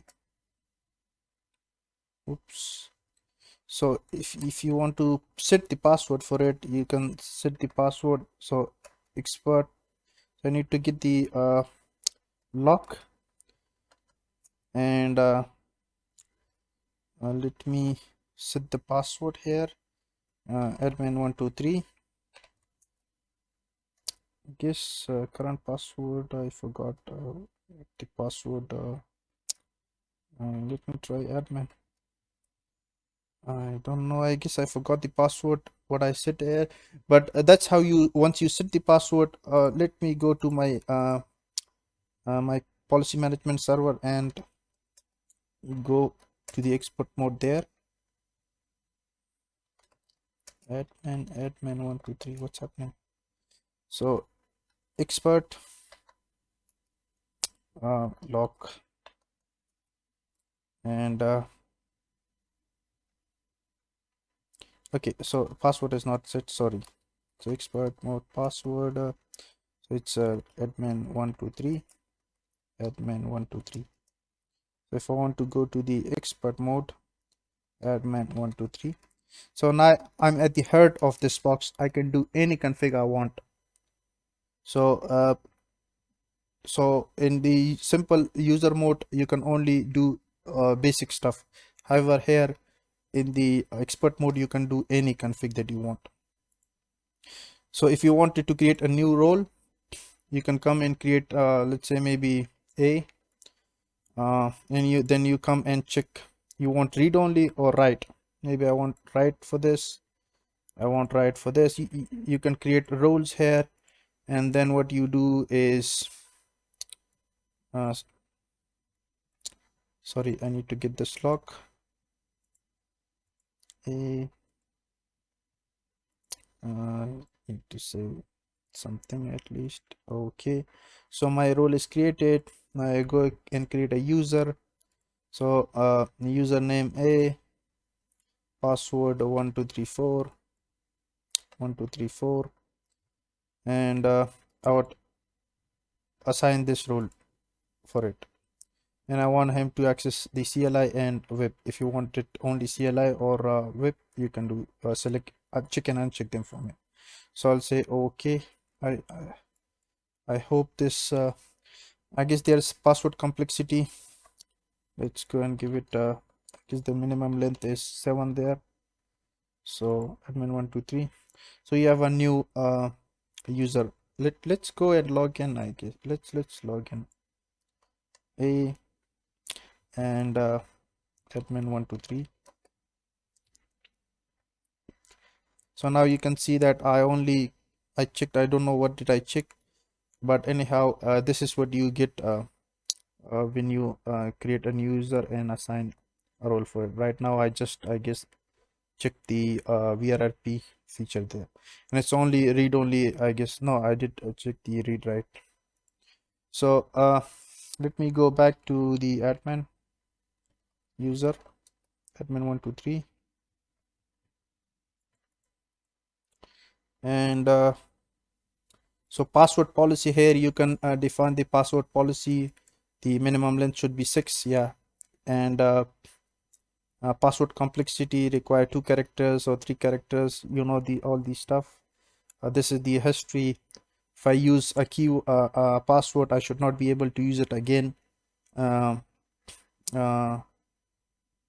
Yeah, this is the history length. Yeah, so let's say if I'm using this password of, let's say, Apple, I cannot use Apple unless I change it, use 10 other passwords. Then I would be able to use the same password again. If I change it to, let's say, maybe potato or tomato or banana 1234, for Apple to be able to assign back, I would need to wait 10 times to be changed. So password never expires, so password expires this duration. Warrant when it's close to 7 days of the expiry. So you can do these changes here. So if some deny access to unused accounts, if you have unused accounts that are not that has no access in an year 365 days, so then you would lock that account, and then you can come and manually unlock it as well if you wanted to. So this is the logon attempts. So if I have like 10 failed attempts, then my account would be disabled unless this timer expires.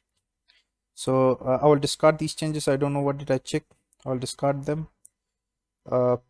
This is the authentication server. If you don't want these users, and if you have radius maybe in your environment, or that's the Microsoft radius remote access dial-in user, and you create users out there, or if you have TACX, or if you have Cisco ICE, then you can come here and configure um, your authentication services here. So if you have radius, let's say you use Cisco ICE identity services engine, you can come here and add the IP address and which port, and this is the priority level first. And if you have multiple uh, radius servers, you give them priority, which one should be checked first, which one second, third, fourth. And timer you can set here, and the key that you would use between the radius servers. So I do not have any radius right now. If you have TechX, this is open standard version, and this one is Cisco proprietary. This is remote access dial-in user service, and this is terminal access control system or service system. Basically, yeah, it's system terminal access control system. This is the only difference between the radius and the TechX and TechX Plus is that this guy only does authentication in accounting. However, this guy does authentication, accounting, and authorization, which is basically you can also call it a AAA as well. So if you have TechX server, if you have Cisco ACS access control system, then you can come here and add the IP address of the TechX server. So I do not have these system groups.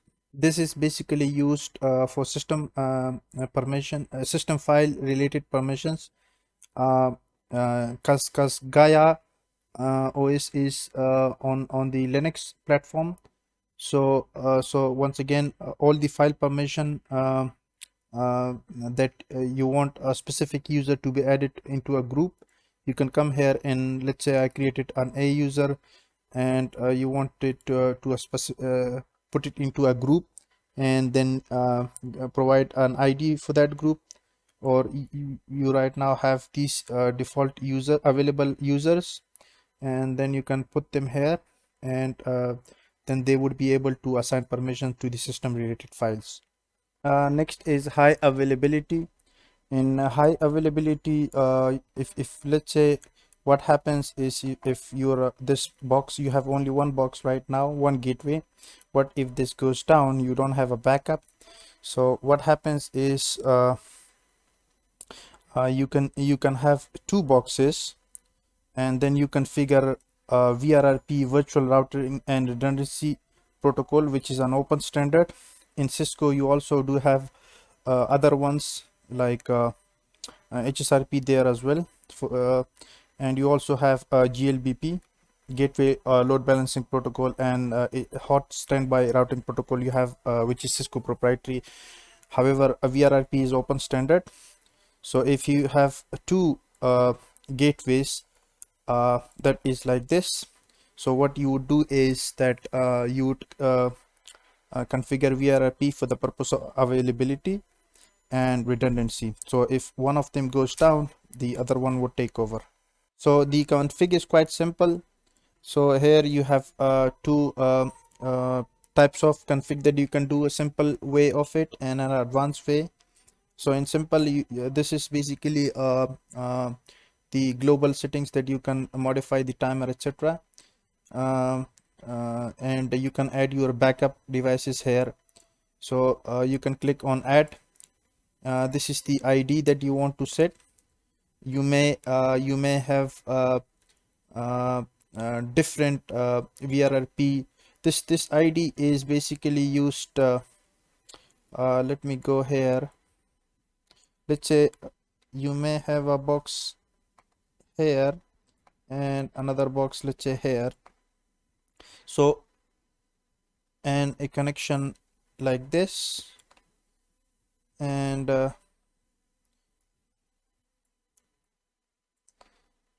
like this.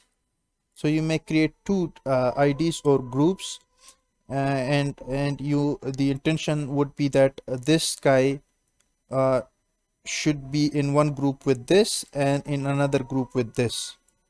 So the same box could be in two or more groups. So that's where you create router ID, and the same ID should be assigned on the other side. This is the priority level. The lower the number, the more preferred the device. So normally what happens is you would have two devices minimum, and one would be the active, the other one would be in passive mode. So they don't work like GLBP. They do not work they do not load balance traffic that goes through them. So what they do is one becomes the master, the other one becomes the slave. So so you should not be setting the priority the same on both sides. So you should make this lower than the other one. Let's say you make this 90, the other one would be 100. This is the hello interval that would send keep alive messages to check the availability of it. Preempt mode, what it does is if you have two gateways, and this is, let's say, the master and this is the slave, or you can also call it this being the active one and this being the passive. So if this goes down, this would take over and become the master. So later on this may come back up, so this guy would not release its role, being it would not go to the preempt. So if you have checked this, so if it's like this, then this guy would take over that role to become the master again. So that is preemption, and that's called preempt.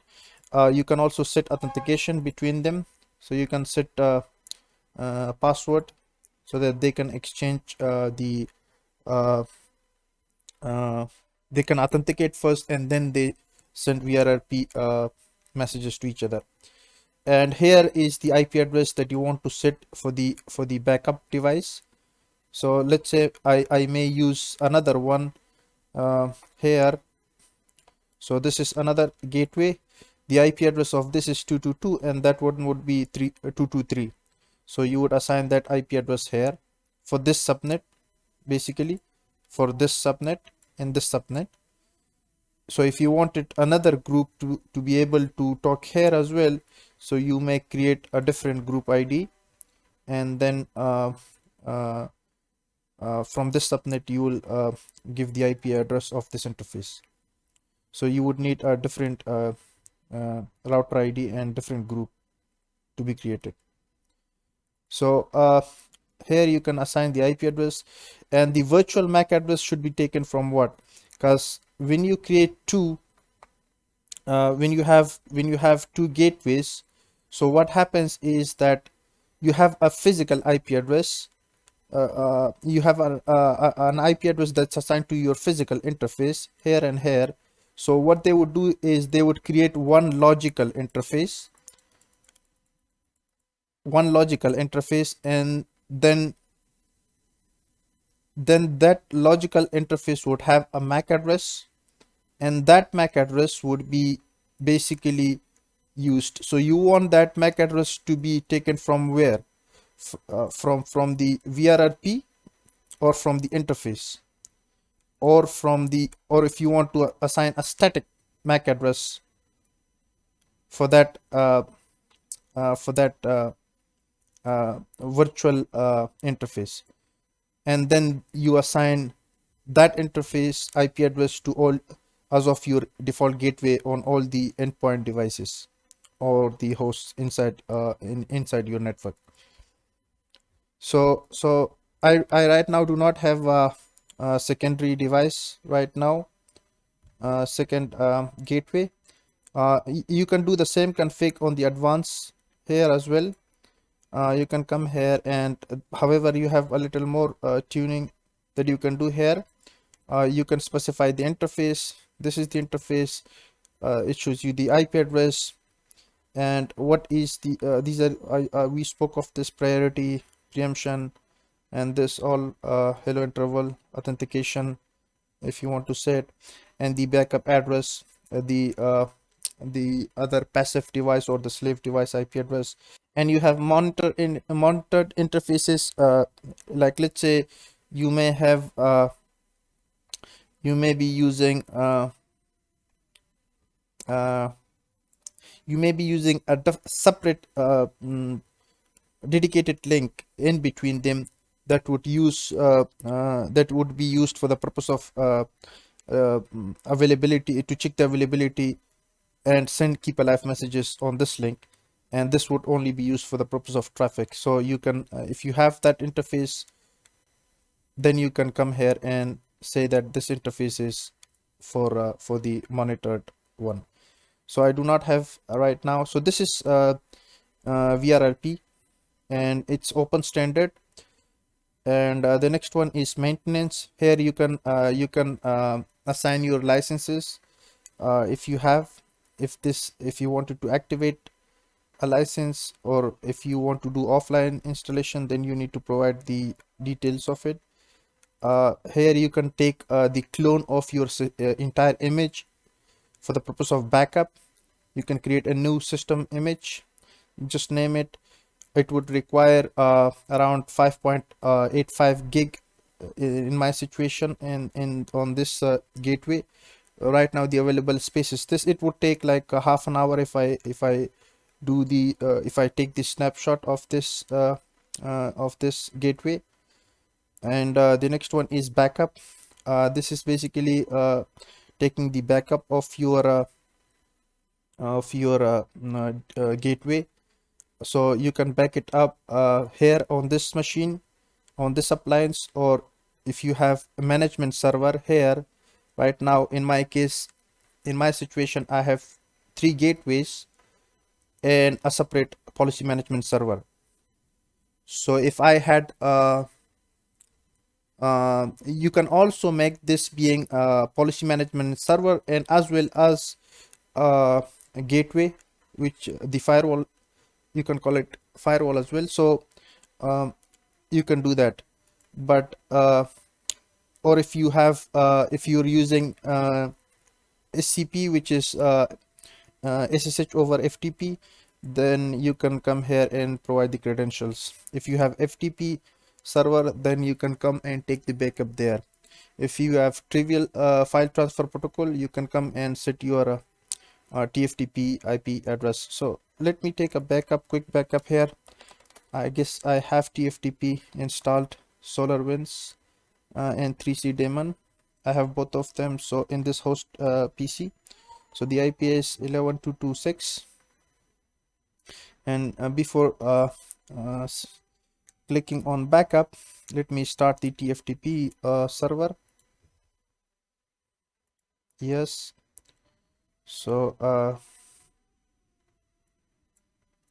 the path is this, and let's go ahead and say backup.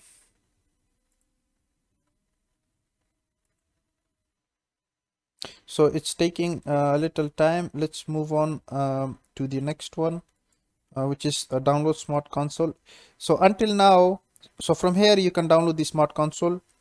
So until now, whatever configs or whatever we did and studied reflects to this box, to this gateway itself. So the routing table of it, the IP interfaces, the user creations, whatever. So it all reflects to this box, is respective to this box.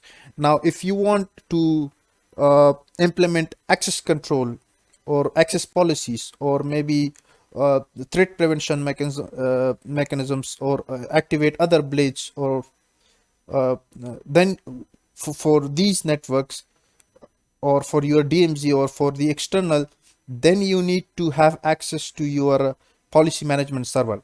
So you may have policy management installed on the same gateway. However, in my situation, I have a separate uh, PMS here and a separate gateway. So I already have downloaded the smart console, and what you would do is you would connect to the policy management server, and then there you would add the gateways and do the policy management and threat prevention and etc., which we will do later on in this series.